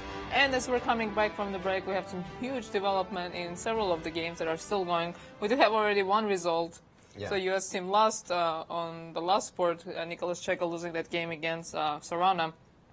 So we left off in the Jeffrey Zhang game, when we're thinking that it's a two-result game. White is going to be pressing for a while. We're trying to figure out how White is going to be pressing. What is Black going to do? What is Black needed to make some committal decisions for some pawns. We weren't sure which ones. And as we're coming back, the position has changed completely. Well, it seems like White has perhaps overestimated his chances. Clearly, nothing has happened here so far, and you can expect the move King E3 or King G3 or something along those lines. But perhaps fearing that Black's going to play Knight G6 and put an end to the plan of H4, Jeffrey played the move H4 immediately. I'm not sure about this. If you take on H4 immediately as Black, then yes, this is completely justified, as I play the move E5. And then the king will march up to H3, and I will gobble up the pawn on H4, and I have serious winning chances, even though here Black might still hold. After D takes E4, however, after the exchange of pawns, the move E5 is not so feasible anymore, and this pawn on the H4 square is not actually going to die. It's going to stay alive for a while. So what's the difference between E5 here and E5 in the other position? Well, E5 in the other position, first of all, the fact that I don't have a D5 break makes the position just much worse. And after the move, for example, Knight G6, I am not entirely sure how you're going to play as White. Remember that without the pawn on F3, I'm not going to be able to push my pawn to F4. So here in this position, King G7, King H6, King G5 can't really be avoided at some point. You would like to push F4, F5 at some position, but you just can't. So the inclusion of the move D takes E4 is definitely good for Black. And the transfer of the knight that White has achieved to D6, I'm not sure what it does. I mean, the knight on D6 doesn't really do anything. It looks very pretty. No, I agree. It's an anchor knight on the opponent's camp, but it doesn't actually attack any key square. It's not even in a close proximity of attacking any of the key pawns that I want to be pressuring. So I don't really know what this knight does. Now, to say that White's going to be in real trouble, I'm not sure about that either. I mean, this double pawns on the H file don't cause a great impression. Well, the problem is knight to A6 was played on the board. Knight to A6, king to H3, very natural move to attack the pawn on H4 and try to stuck this knight on G6 to the defense of the pawn on H4. The problem is, right now after the moves such as E5, I'm not really sure how you're going to keep the balance in the center. If you play the most natural move, which is D5, I'm going to defend that pawn. And at the right moment, I have the option of actually attacking this pawn with the move knight to C7. After the exchange on C6, I'm going to transfer the knight to E6. And the problem is you're lacking the key squares that you would like your knights to jump to. For example, after knight to C8, I'm simply going to go knight to C7, and now you don't have this check on E7. I'm not really sure. Your knights are a little bit passive. They don't find their way into your opponent's camp. And if I manage to bring this knight to activate it, bring it to E6, then to G5, check the king, this pawn on H4, despite the fact that it's doubled, is going to become a real issue for White. Well, that's actually quite true. The transfer of the knight to the king side there is kind of scary. No, I agree with the knight on d6. And this is an idea we kept talking about, bringing the knight to d6. And, I mean, I was just looking like, the knight on a5 looks more dangerous because you're not letting your opponent's knight just run around. Yeah, the question in many of these variations that he's pointing out, that Cristian is pointing out... E5 wasn't played, by the way. King d7 now, I can play a move such as e5, and I think I managed to maintain stability in the position. The problem with the move e5 is that all White can possibly hope for now is a draw. Yeah, I mean, that was my question. When you say stability, you're saying, like, a draw. Draw, yeah. Yeah, but I mean, this is not what they needed. But he's very close to overpress this position and actually lose it. Yeah, if I take on e5, you cannot take with the knight, right? Because I'm just going to play knight c7, knight d5, just take your pawns. Let's look at this. Yeah. Well, you can just easily take on b4 immediately. Oh. That might be an easier solution. And then this is the time of the day. Knight F7 was played, guys, and this is just losing. How? Is this a E5. medal winning? Or E5. 5? Wait, what? Why is E5 so strong? Let's E5. explain it to the audience. What do you do? And by the audience, I mean, can you explain it to me? Yeah. E5, but if- D5? So first of all, like, E4. E takes, and E4, yeah? yeah, what's Oof, so great? yes. Oh, the pawn Your just pawn on runs. B4 is going to hang. Oh, and then I cannot take on E5 because let's go back a move. Okay, if you take on E5, I mean, it's a free pawn. King E6 is not so much of a free pawn. Mm-hmm. And Or then if King I E7 or E6? King E7. King Ah, E7. King E7 here, now we take with the knight. and then we go back to the same position. And we came who's going to from. defend B4? This is very problematic. Who's guys. going to defend B4 in this position? Look at this pawn on this square. This knight on D4, D6 is so stupid. That's why you played it knight on 7. What is this knight doing on Yeah, D6? this is, did not handle the position very well. Wow, but this is incredible. What a turnaround. If he finds E5, we're in serious trouble. And And Jeffrey look only at- has 6 minutes on the clock. Yeah, look at that clock situation. E5 is such a strong move. Do you think he's going to find it? It's definitely on his radar. It's natural. It is? King E7. No. King E7. And I mean, I think he might just be happy with. Oh well, he can just repeat it once, but No, I don't but think I don't Black think is unhappy with a draw. I don't think Jeffrey's going to play back to F7. He might be happy with the draw, but on King D7, I don't think he'll be back. Oh, he might Black's lost a golden opportunity there. I mean, I can still play E5 here. Oh, but okay, it's not that. It's not the same, right? It's not the same. It's not as powerful. It's still good. E5 is still a good move in this position, but playing it in the previous one with the knight on F7, oof. Because the knight on a 7 is just so misplaced. So Like, misplaced. it's almost trapped. I mean, One you of can the go back to D6, but One of the problems when you're being on the defensive like all the time is that it's very difficult to psychologically shift gears and actually play for a win. He was on the back foot for the whole game. He's playing on 3 rows, the 8th, the 7th, and the 6th row, and that's it. He's maneuvering his pieces around that space, and it's very, very difficult to play for a win when psychologically you've been pressed the whole game. yeah, I think any big shift in the evaluation is very hard to handle psychologically, no matter if it's you're going from losing to winning or from winning to losing, or from winning to like equal, even that is hard to handle. But, Let's see if we can recover psychologically and see a path towards win, but I want to check out some of the other games. Okay, let's go to Savian's game, see if we had... Oh, we do have a... Oh, so King we do have a D7. repetition, Oh, so no. let's see if... Is this... Wait, this is the second one, or... This is the second. So now King E7 would be a 3-fold repetition. Really? But, yeah, after 96. Or you're going to play 96, right? Right. If he plays E5. No, King E7 is going to be the second time. Is it the second time? Yeah, I'm looking at miscounting. the- This is I think it's the 1, third time. Oh, so we had this from a while back. Okay. 2. Yeah, you're Yeah, right. it will be the third repetition. Okay, so now when you're in a situation like this, you can think about it and see if you want to... Well, E5 would be a really dangerous position here for Black. He knows he might be able to find something better. Let's take a look at you. Poor guy can catch a break yesterday. He lost really badly today. If he draws, he missed the win. Yeah.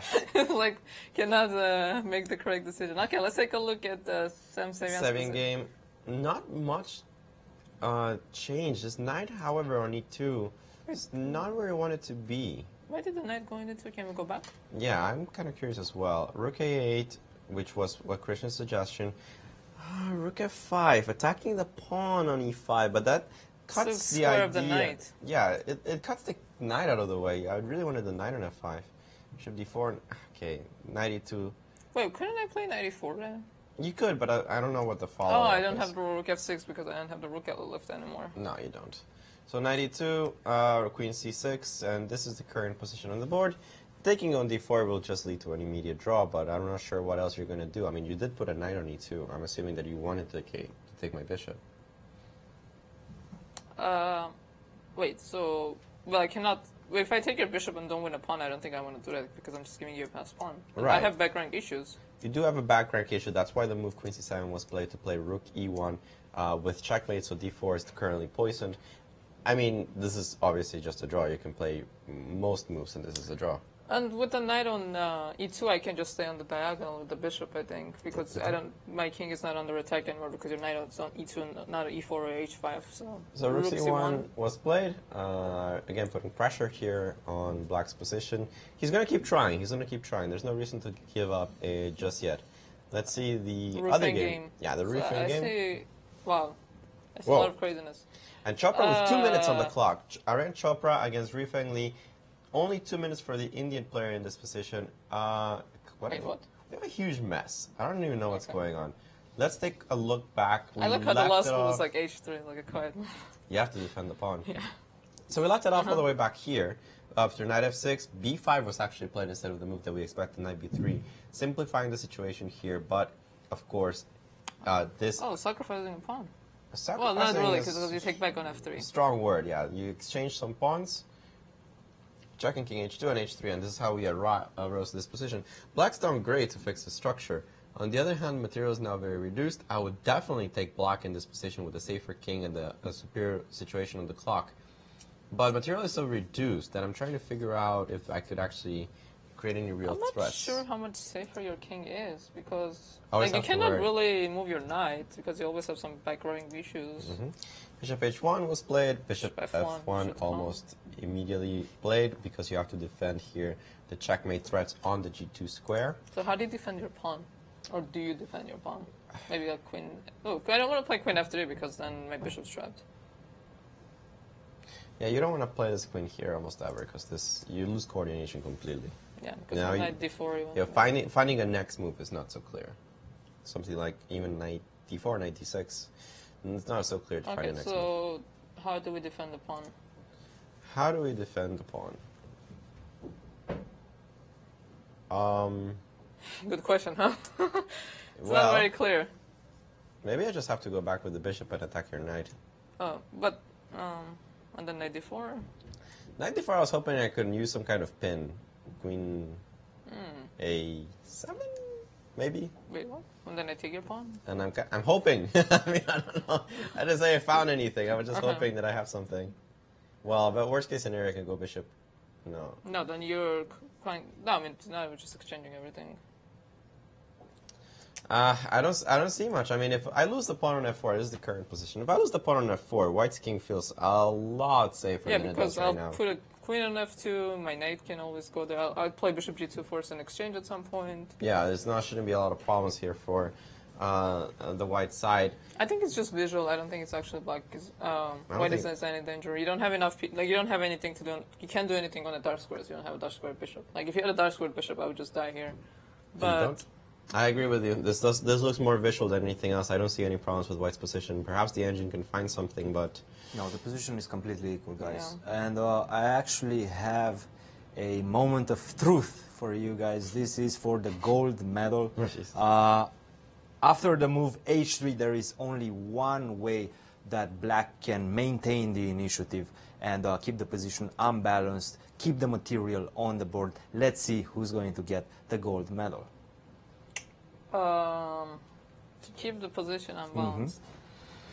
Okay, so let's see. So I need to sacrifice something. So actually in the game he did play your move bishop c6, so we're expecting knight d4. Yeah. Or maybe, I think knight d6 is It's a little bit counterintuitive. That's all I'm going to say. Counterintuitive, okay. All right. So it's black's turn. Intuitively, you look at checks, forward moves. The knight doesn't actually have a move in this position. Does it? It's a counterintuitive move, so it's some kind of a backwards move. So it's with the bishop.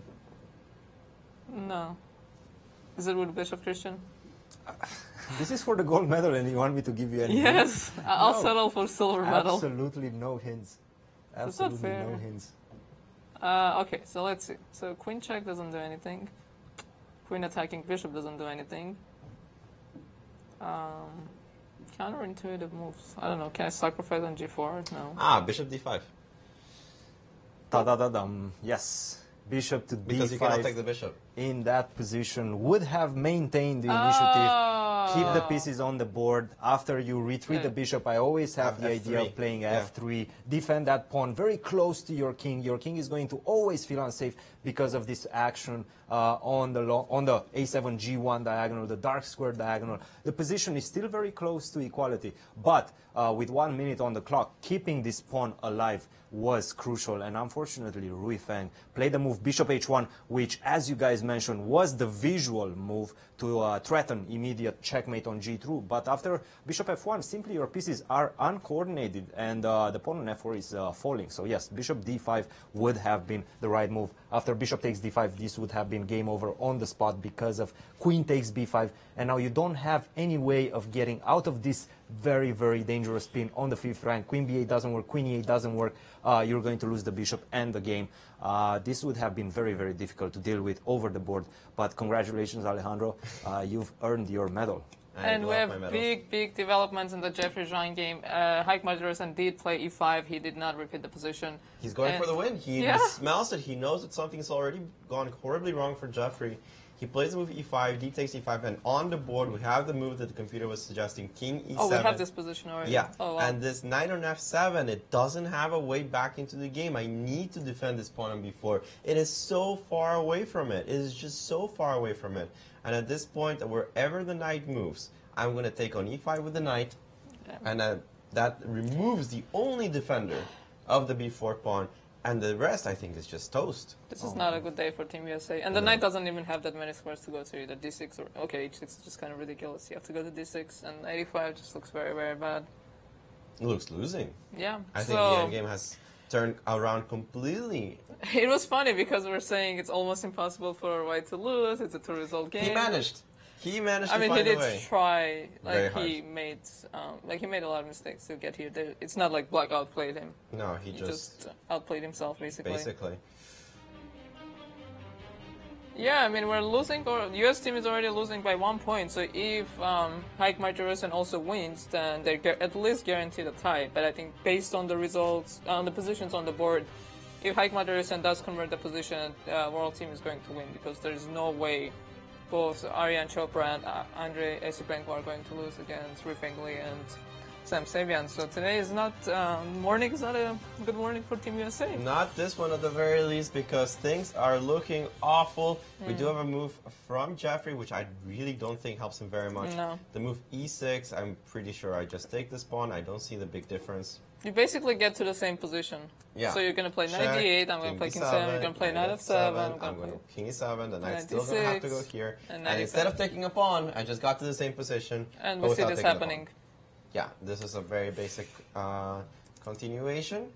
And, you know, I have to say, like, I thought with 2 rounds a day, Team USA would be doing much better. They should be more used to it. But I have to give a lot of credit for our visitors, our guests, because I think it's really hard. I think a lot of people who come play in the US for the first time, I mean, we cover a lot of events in this tournament, and all of them are like high-class events. The US Championship, the Singfield Cup, even the Showdown. Well, the Showdown is like a rapid and blitz, so it's a little different. But all these major events that we host here in the whole Grand Chess Tour, it's 1 round a day, it's very elite tournament, but a lot of the tournaments in the US are 2 round a day and longer time controls. So sometimes you literally have 30 minutes, and that have happened to me, I'm sure to you, Christian, all of us. When you have 30 minutes between games, you just go, you eat something, and then you're sitting down to your next game, and like you feel heavy in your stomach because you just feel finished eating. I lost 40 rating points in the first maybe 6 months in the United States. When I moved here, I was very young, so I don't think I was very affected by it. I was only 13, but a lot of players say that when they first come to play in the US, it's very difficult for them. But these players are very young, so perhaps it's not a big issue for them. And Jeffrey is going for that pawn on h4. He played this move knight to h6 with the idea to jump back to f5 and potentially recover this pawn on h4. The problem is that after knight to e5, I'm annihilating the defender of the pawn on b4. This is just game over. I'm not really sure how he's going to continue. He played knight f4 check. Knight f4 check. Okay, I'm going to put my king, let's say, to d7. So no checks on the board. You're going to take, let's say, this pawn. I'm just simply going to take on b4. And how are you going to stop this b pawn? How are you going to defend the c5 pawn after a move such as knight to d3? This is just something that's more important is that sometimes in knight endgames you don't know how you're going to stop a pawn, but you have the counterplay of something else. The problem is that there is no counterplay. There is nothing that white can do in this position. Taking a pawn and passing it here takes so long. Your knights are very badly placed, and once again we go to the quality of the pieces. The knight on e5 is perfectly placed, perfectly poised to support that b4 pawn and not allow the knight from f4 to get back into the game. The knight on a6, he was stuck the whole game, but right now he has a very active role. He's going to take on b4. This is very, very sad position for white. Black is going to repeat moves once, and then he's going to have to find the right way. Or just go king f8 immediately. Of deflecting. King Black, f8. Black has more time. Why is Black the one repeating moves? Well, it doesn't really matter at this point. I think a good technique could increase your chances if you had more time, because remember that they're both in time pressure. You want to play for the position. And I think here after knight h6 check, you can either go king g7 or king f8 immediately. And there you go. King f8, he knows that the pawn on b4 is going to be hanging. He knows that this is a very important game. He knows that this is his recovery after the disaster that he had yesterday. I think Haik smells blood in the water. He's coming after our top player, Jeffrey Xiong, and he has all the resources for him to win a crucial game here. And this is the best way to recover. Beating the highest rated player, the current world junior champion, Jeffrey Xiong, who was a member of our world team. He was part of our Olympic team. He played in the world team, one of the strongest players in the U.S. Of course, even with this tough loss, he didn't play the best game. Still one of the best players in the U.S. What a great way to recover after that silly blunder, basically.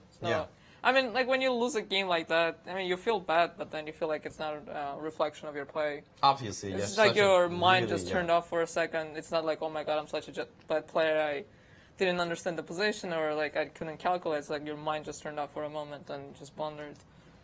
King takes h4, and I'm assuming this pawn on b4 is not going to live for very long. There's a reason not to take it. After which, white is going to immediately try to create some kind of weird counterplay against the pawn on f6. But promise, it comes a little bit too slow. It doesn't really achieve that much. It kind of tangles your own knights.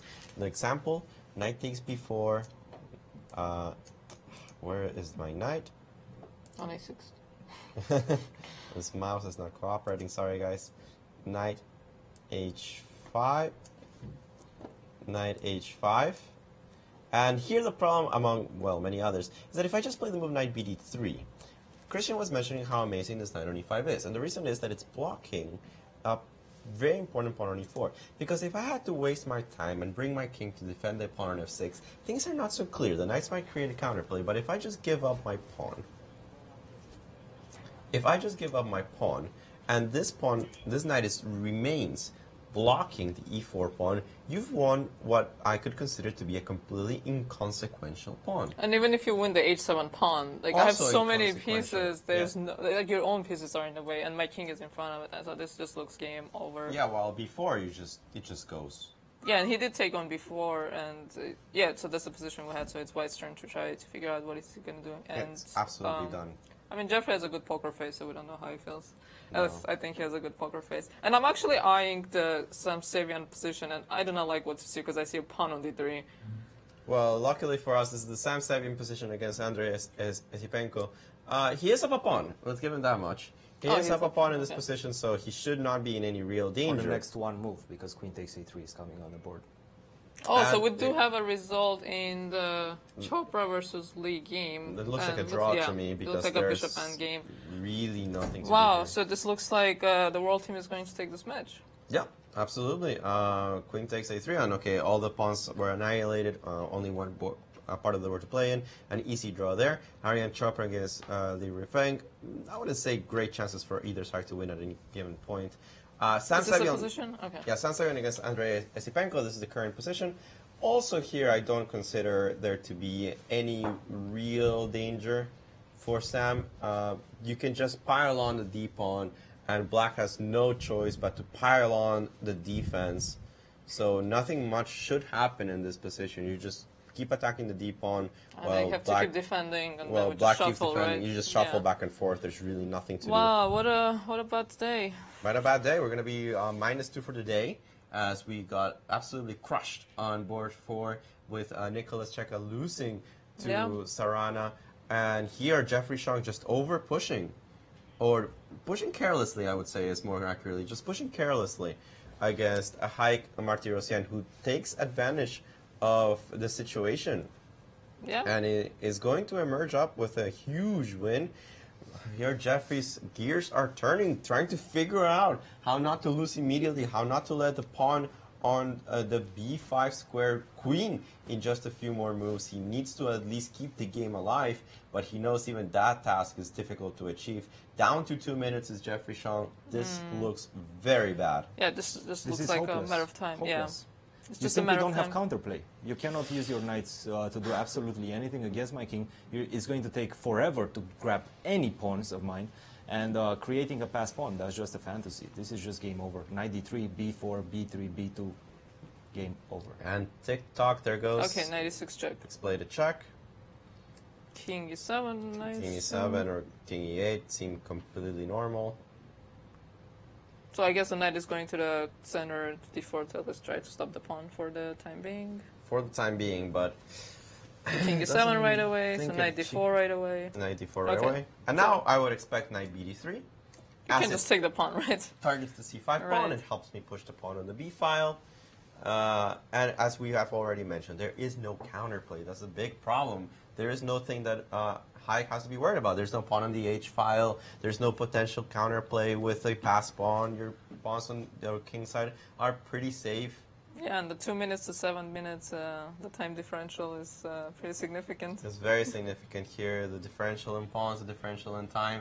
We're talking about a very difficult position here for Jeffrey Chang. I don't think he has any realistic chance to save it against a player as strong as Martin Rossi. And knight bd3 was played, and once you take the c5 pawn, it's just game over. That's 2 pawns, 2 free connected pass pawns rolling down the board onto the first rank. Unbelievable that Jeffrey would lose in this fashion. No matter who he was playing, it just felt like he was pressing, and at some point he gave up a pawn for free on h4, a strange decision, and then his transfer of the knight from a5 to d6. Wow, what a strange decision. What, g5? I think he did play g5, yes. G5 was played? So I'm assuming take on knight c5. And so we're assuming he's going to take on c5, and then e4 is going to hang. So we're assuming this game is going to be over pretty soon. I mean, he has 2 minutes, so he's going to keep playing because why not? You have so little time. So we're going to keep an eye on this game, but in the meantime, we do have an interview with Aryan Chopra, who is in the studio with Cristian. With one of the most solid players in the world team, a rock for that team. Aryan, welcome back to the show. Did you feel at any moment in the game in danger today? No, not really. I thought the position after the opening was close to equal, but afterwards he took some risks and he wanted to attack with his f-pawn and he wanted to play e5. So I thought then I had some winning chances because like his king was unsafe, also my king was not very safe, but it was very unclear position, so I had less time. I mean, I was not in time trouble, but compared to him I had less time, so there were many exchanges and then it was soon a draw.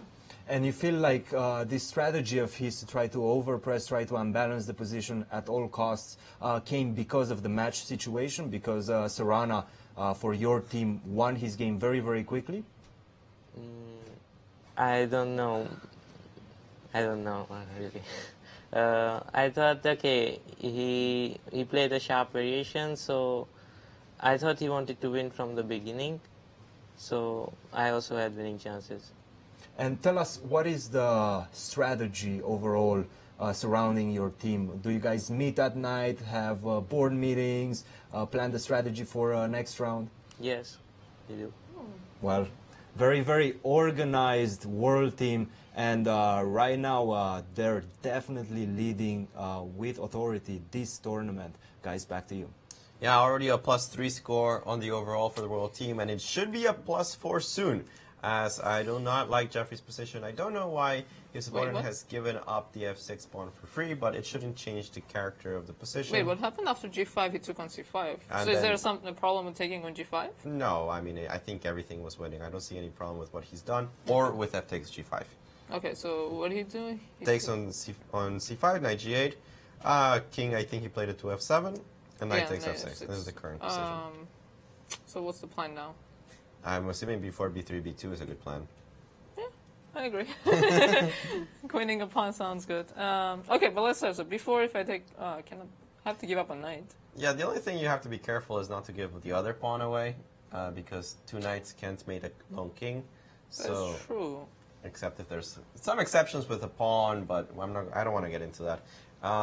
So actually, I had a discussion about this. I think if the knight, I was on the 5th rank in front of the pawn already, it's like you can win. And actually, I saw a game. Hans Neumann. Niemann? Yeah, like I saw a game that he had 2 knights, and like the knight was stopping one of the pawns, and then the other knight like zugzwang the king basically, and the other knight. So basically, he checkmated. Yeah, he checkmated by allowing his opponent to queen, and I didn't know that was possible. Oh, definitely, yeah.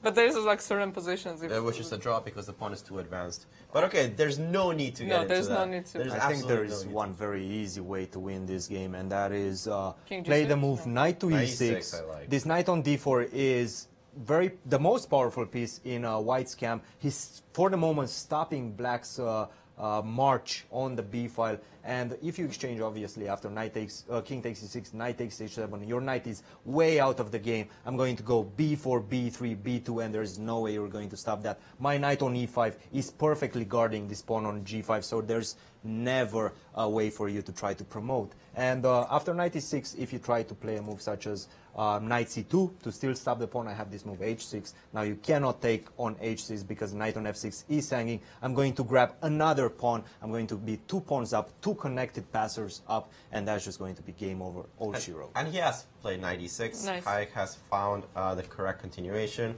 and that's it. I think if the move knight f5 is played on the board, I also have the simple idea of playing knight f3 check and knight takes g5 if I don't see any other tactics. So that looks pretty good. And b4. I can also just go b4 and push my pawn. So after knight e6, which I think was a key move, I think the rest comes rather simply. Yeah, and without the knight on d4, that b4 pawn is unstoppable. Yeah, it's a sad day here for Team USA, at least a sad morning. Let's see if they can recover in the afternoon round, because this is not going well. Sam Sevian's game is definitely it's gearing towards a draw. Nothing can really happen in that position. So we're expecting a 3-1 result in the morning in the favor of a world team. Yeah. They're going to be 4 points ahead of us, ahead of the US team. With 3 matches to go, that's significant. Yes. And the evening round, I don't think is going to be much better for Team USA. There is the under 14 section, which is a challenging section for us. And actually, we do have a result in Sam Savian. They drew the game, so officially the match is over because the score. Oh no, so I'm sorry, the score is 2-1 still, so it's not over yet. But this is the score we're expecting, so the match is basically over because there's no way I can ever lose this position. No way, he cannot win it either. Yeah, 3-1 is the score we're expecting, so a very, very tough day for Team USA. And I don't think it's, I know it sounds a little grim, but I don't think it's going to improve in the evening. Yeah, because that is where we are outrated. We were hoping today with 2 whites in the top boards. Jeffrey Sean with white, Sam Sevian with white. This was the time to strike. And actually, it would be interesting to hear from Team USA if they also have like team meetings or anything, because they do have the coaches, they have the captains, but I wonder what their team chemistry is like, because I do feel like the world team has great team chemistry. And when I was listening to their interviews, like Peter Raymond, I would say, like they felt the responsibility to say sometimes you have to play sharp, sometimes you have to play solid. So they do have a strategy coming to the game, which I think sometimes can backfire, because when you come into a game thinking, okay, we need to make 4 draws, you cannot predict the result of the game before the game starts. But I do think it's a good idea that everyone's kind of on the same page of what they're trying to achieve. And they had a few days camp here with Alexander Onischuk, with Amnon Navartusian, and Gary Kasparov himself came to train them for a little bit. Seems sometimes the training may have tired them out, because now they're not producing the results that one would have expected, especially in the under-17 section. Yeah, under-17 section is the section that we thought US would be dominating. But, I have to give props to the world team. They're playing really good chess. Yeah, very good chess, and they're going to be up 3 points in the under-17, 4 points in the overall. I mean, they've gotten some gifts, but they also handed some gifts. So It's not like their points are just a little gift and take. Yeah. No, I mean they've earned a lot of nice wins. They've saved some positions. And every point they've earned has been well deserved. Yep, and we still have some moves. King H5, but after pawn takes G5, I think you're almost getting mated, actually. I'm a little confused by King H5. Well, you don't have a move. Yeah, H6 was a nice takes move. G5 is going to come on the board. I would expect Wait, something like Knight H7, maybe? No. Knight H7, but then G4. Everything's winning. I mean, it just doesn't matter. You can lose the G5 pawn for free and it's still winning. So once again, that Knight on E5 simply won the game. Oh, he played Knight G5. It doesn't really matter at this point, I Yeah, think. the Knight on E5 is a beautiful piece. And I think there he goes. With the handshake. There's the handshake, and it's official. The world team has won the morning round 3-1. A really disappointing result here for Jeffrey Xiong with the white pieces, that higher rated player, and having a comfortable position in which he can try to press for the win for a very long time, turn around completely. One of those endgames that you almost never see a Grandmaster lose. I mean, almost never see. I would lose that endgame very easily. As white? As white? As I mean, first, don't sound surprised. There's a 26-40 rated person lost this game. It's not all possible. We saw it happen in front of our eyes. Yeah, which is still surprising. Oh, look, Knight G4 actually does drop the knight. I just realized that too. You don't have any. You have to play Knight G4 and lose all your pawns. Well, props to Martirosyan. He did take on definitely. E4. He exchanged the pawn from D5 to the pawn on E4. He changed the character of the position. He took that risk, and it simply paid off. And that psychological strength to, as you guys were mentioning, that you're defending, and sometimes you don't notice that you've been giving winning chances because you were just defending and somebody offers you a draw. You're like, great, this is what I've been wanting for hours. Right. But no, he was offered a draw with the threefold repetition, and he said, hold on, wait a second, let me look at this position. And he realized that there was that chance to win. He played E5 when it was necessary, and he won exactly how he needed to win. Yeah, and he bounced back from that very tough loss yesterday. Yes. But we mentioned that a loss like that is not reflective of your chess. It's just a blind side. Well, let's take a look at what happened today. Another bloody day for the U.S. team, and the 32-1 is actually a very big margin to lose by. So Haik Martirosyan coming back from his defeat yesterday, winning a really nice game against Jeffrey Xiong. Andrei Yesipenko drawing some Savian, holding the position, which we thought had some chances. Aryan Chopra and Rufeng Li, we thought the position was very dynamic, but Aryan made it sound so easy. Like there was no problem, everything was so natural, no danger, just an easy draw. And Alexei Sarana winning that very easy game against Nicholas Cheka, which I think just set the whole thing in motion. And now in the under 17 section, the team score is 8.5 to 11.5 in favor of the world team. And in the under 14 section, they haven't played any games yet, so it's still 3.5 to 4.5. So the current standings is U.S. team has 12 points and the world team has 16 points. So the world team is winning by 4 points. That is so many points. Yeah, I mean, there's still 3 matches left. 2 of them are the double rounds with the under 14 and the under 17 still playing. But there's 20 points left to play for, and I mean that is a big difference. I almost want to say the world already won this, but it's a little premature. We'll see. A lot can happen. Let's have some faith on our under 14s today. They've been fighting very, very strong chess, especially the girls have been keeping up with their opponents. So I want to see if they're able to do so again today and perhaps even surpass them. Why not?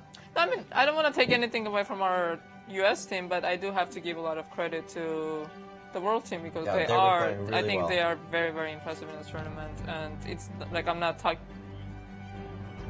we're not talking down on the U.S. team. It's just the praise for the world team because they are defeating one of the best players in the world. And we're done with the round for the morning, and we do have a round later on in the day at 5 p.m.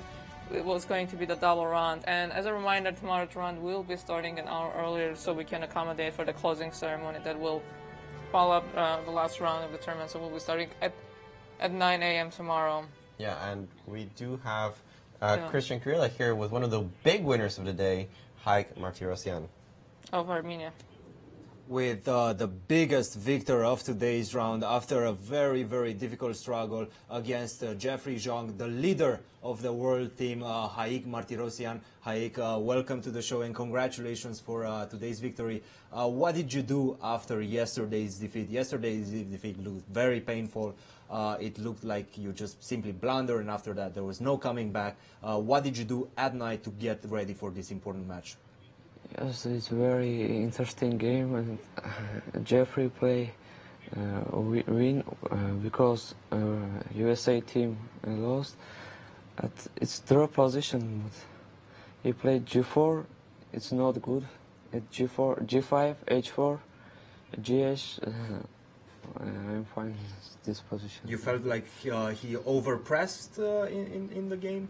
Yes.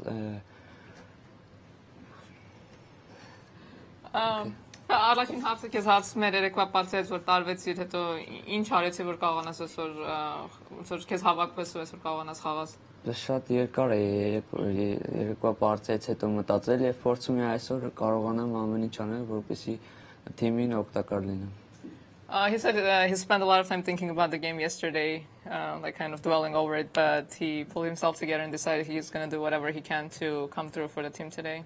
Did you guys have a team meeting last night with the captain? What was the strategy and overall the atmosphere in the team going into this morning's game? Ասում եմ խաղից հետո թիմով հավաքվում եք, խոսում եք իրար հետ, ինչ որ ստրատեգիա ունեք ու ինչ որ ոնց եք պատրաստվում ամեն պարտից, ընդհանրապես ոնց է ձեր հարաբերությունները թիմի հետ։ Ընդհանրապես թիմում շատ լավ է հարաբերությունները եւ ամեն խաղից հետո իրար հետ քննարկում ենք դիրքերը, զրուցում ենք եւ մեկս մյուսին փորձում ենք օգնել որպեսզի աջակցության հասնեն։ Իսկ միասին պատրաստվում եք, դե ջա։ So he said they have a great atmosphere in the team. After the games they get together. They discuss the games together and they try to encourage together and they actually also prepare together. And also the player that sits out every round, does he help you with the openings? Does he help everybody in the team with their openings? What is his role? Or I mean, little մի հոգի չի խաղում խաղացողի դերը ինչու մենք ինչ որ պատրաստում է թե հանգստանում է ինչ անում ենք իր դերը ինչու է կայանում Անա հանգստանում է եւ կարևոր բայի փորձում է մեզ օգտակար լինել հաջորդ խաղին ավելի թարմ ուժերով հանդես գալ They just rest. Well, congratulations, Haik. Great performance and good luck in the rest of your games. Guys, Haik Martirosyan, the world team leader. Back to you. Yeah, the top-rated player here in the world team showing that he has the psychological strength to bounce back from an atrocious loss to beat the strongest player in the competition and with the black pieces. Yeah, and then I said they're like 17 years old. They don't have, they shouldn't have any psychological problems. But of course, no. But of course, it's always tough to recover from a win, and we said it's tough to recover from from a loss, and sometimes it's tough to recover from a win. But I do like it. Does sound like the world team has great chemistry, and they get together, and it's like they spend all their time together. And it's worked out perfectly here. Cristian, any final thoughts here on today's round? Well, there is only one final thought, and that is the Americans need to pull together, be as resilient as ever, and try to come back into this match, because so far it's been just a struggle. They're making the wrong decision at every turn, and the big dogs, Jeffrey Zhang, Sam Sevian, Rui Feng Li, they're simply struggling, and Nicolas Cheka on the fourth board, Burke, they're not finding themselves in this tournament. It might be that they are simply exhausted after playing for the past 6 months, almost non-stop, every single player. But they need to do something. They need to have a strategy going into this last 3 rounds and simply pull together and try to come back. This is, so far, a rout for the world team. Yeah, today was, this morning was another tough day for Team USA, losing the second match in a row as they did lose yesterday against the world team. And as Cristian mentioned, it's going to be a tough road ahead for Team USA, but it's still not over. There's still 3 rounds to go. There's still a lot of games to be played. So everyone, thank you for joining us. And don't forget at 5 p.m. we're going to have another round. The under 14 team is going to be playing as well. So we're going to have 8 games going on. We don't know the pairings, I believe, for the next round for under 17 because they do have a reserve players, so they're going to decide who they're going to sit out. So please make sure you're tuning at 5 p.m. to see the second round of the day.